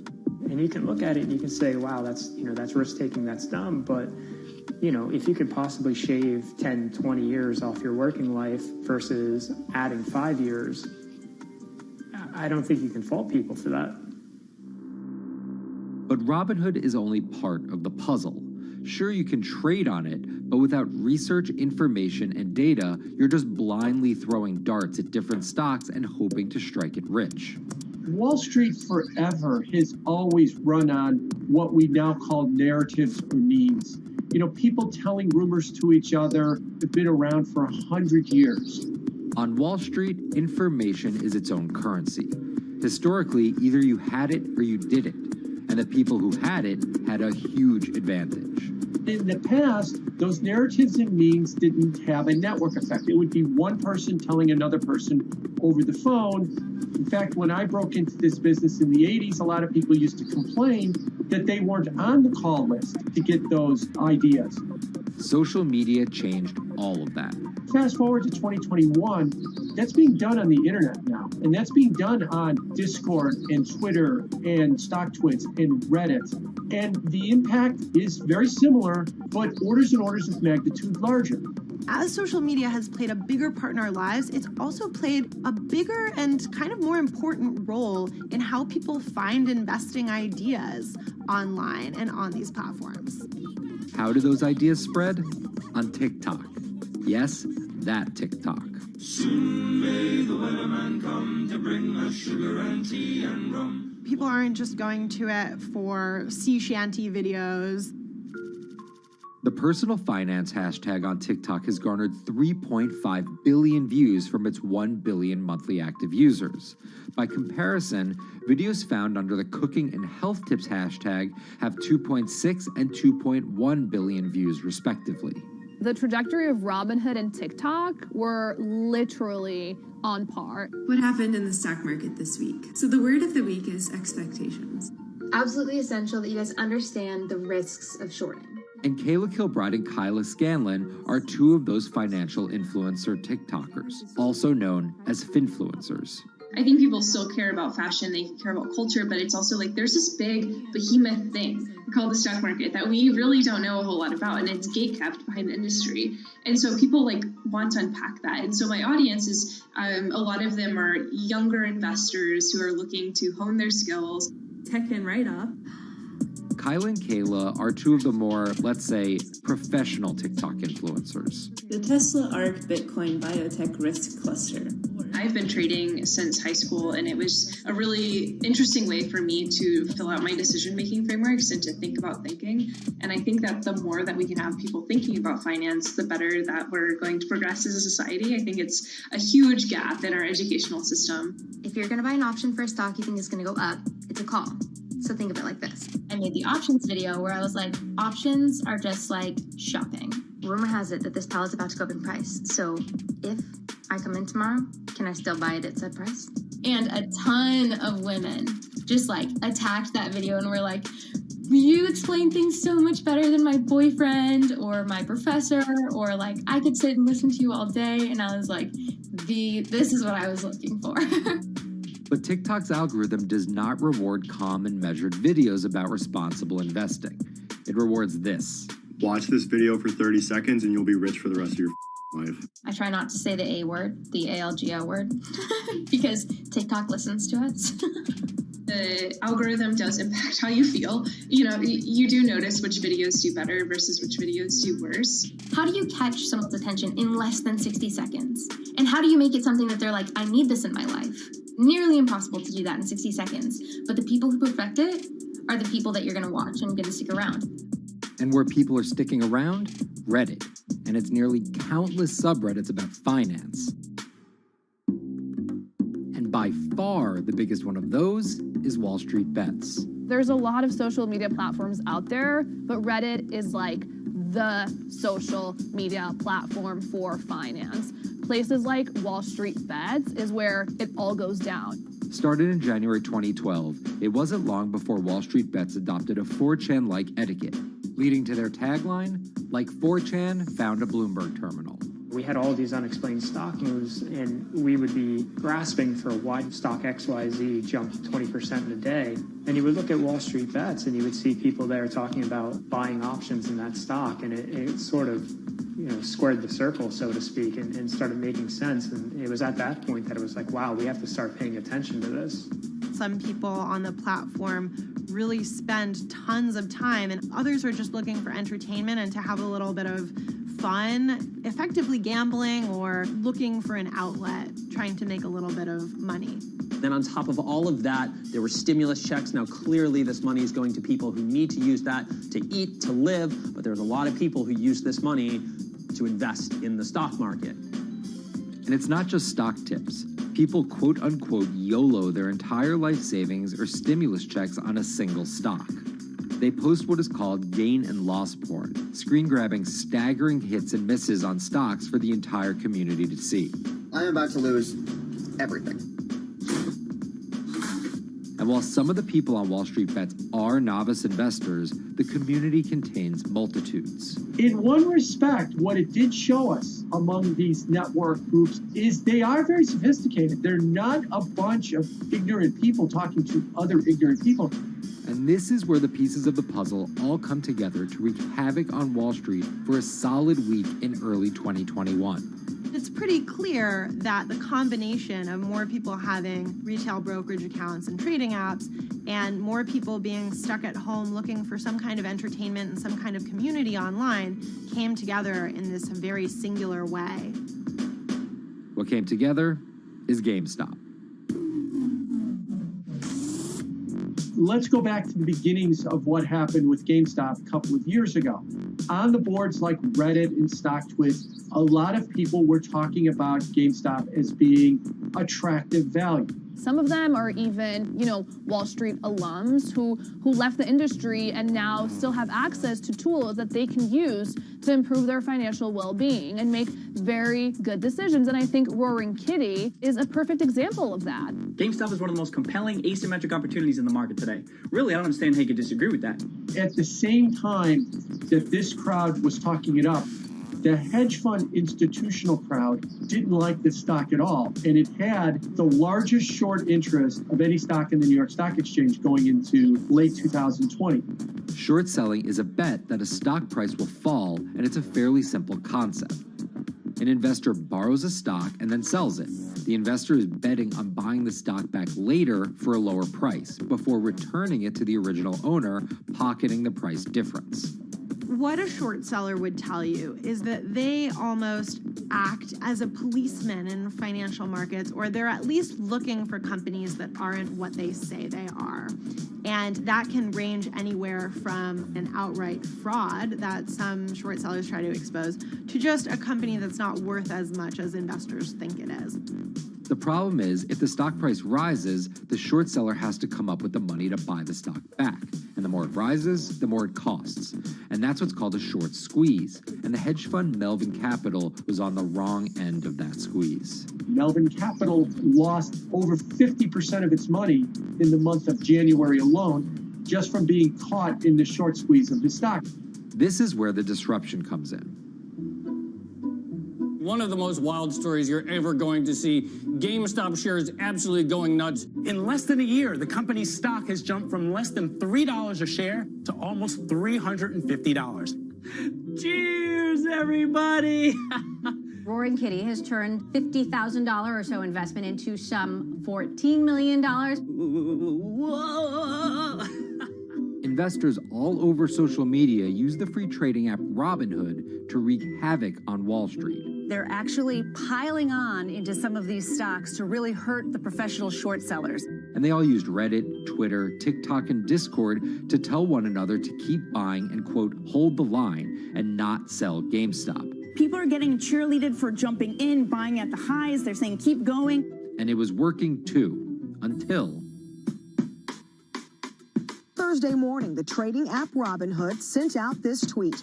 In light of current market volatility, we are restricting transactions, including GameStop. People were really angry. Robinhood was supposed to allow the regular people to play the same game these big boys are playing. But instead, we were all taken for schmucks, and they screwed us.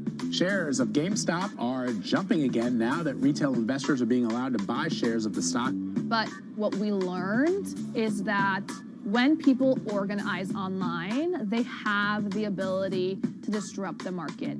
And it was a big sign. The ivory walls of the institution aren't as powerful as maybe the institutions thought them to be.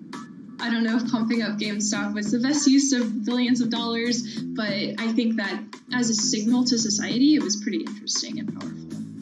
The GameStop saga was so impactful that both Vlad Tenev and Roaring Kitty were called in to testify before Congress to clarify each of their roles in the saga. One thing that's emerged from the congressional hearings is that they're interested in how retail brokerages make money and whether they're keeping the best interest of their customers in mind, but it's pretty fuzzy as far as what they would actually do as a result.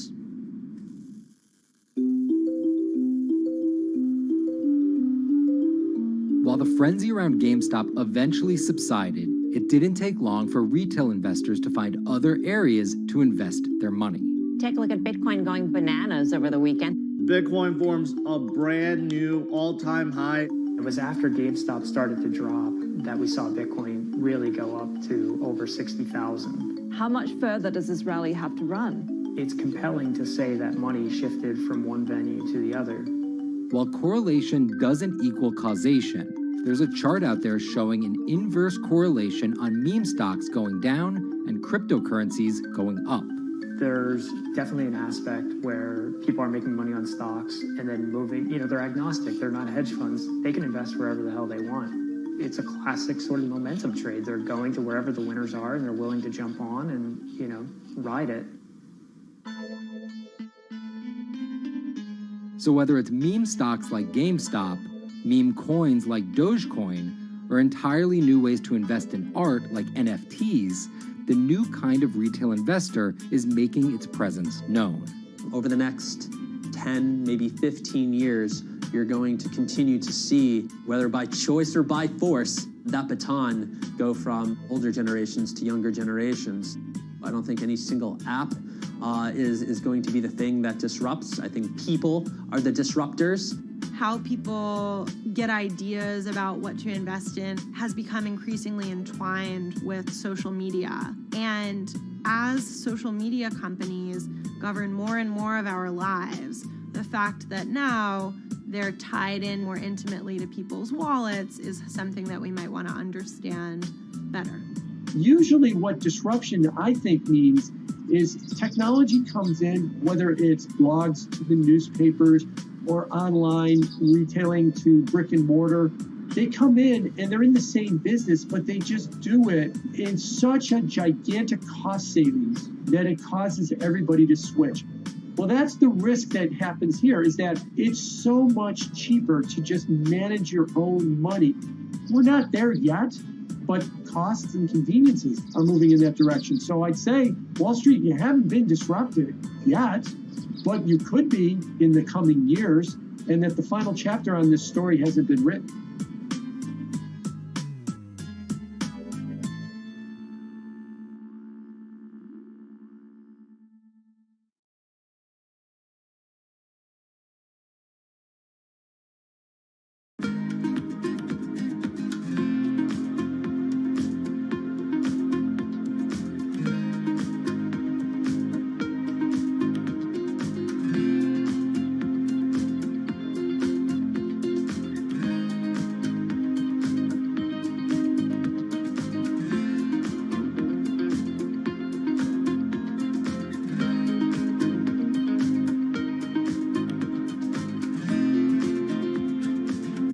Meet Bloomberg's own David Nicholson. Now, his happy place is out in the field, on the open road.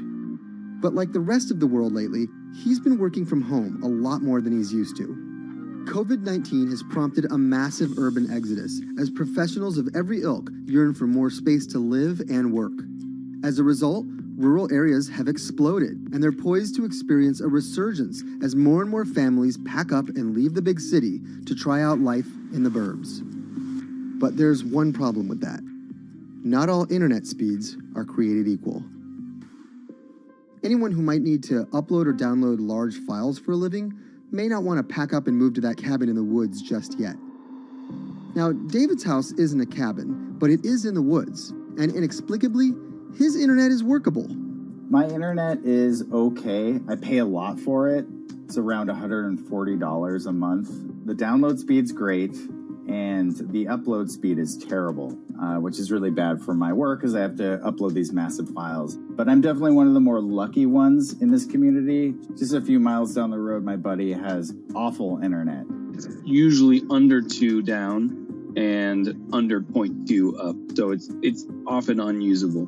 Some days it's around 1, and other times it'll drop down to about 0.2, 0.3. I just want to be able to have internet at my house without having to go outside the normal ways of acquiring internet. It's really frustrating. We're literally miles, a few miles away from downtown, and it just cuts off. This is a problem, and the solutions are not there yet, because getting high-speed internet in rural areas en masse is something our providers may simply not be ready for.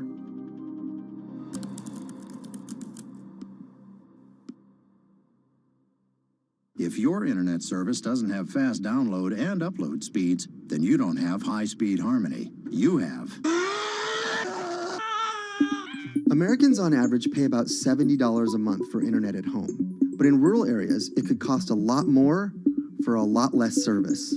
So the pricing for a fixed wireless provider here can be something between $80 and $150 for about 25 megabits per second. However, gigabit service, which is 1,000 megabits per second and symmetrical, is running at about $119 a month or $130 a month. That's John Paul. He co-owns Spiral Fiber, an internet service provider here in Nevada County, California. And for the past 10 years, he's been trying to bring an affordable fiber optic network to town. It all started when he applied to be part of the pilot program for Google's fiber service.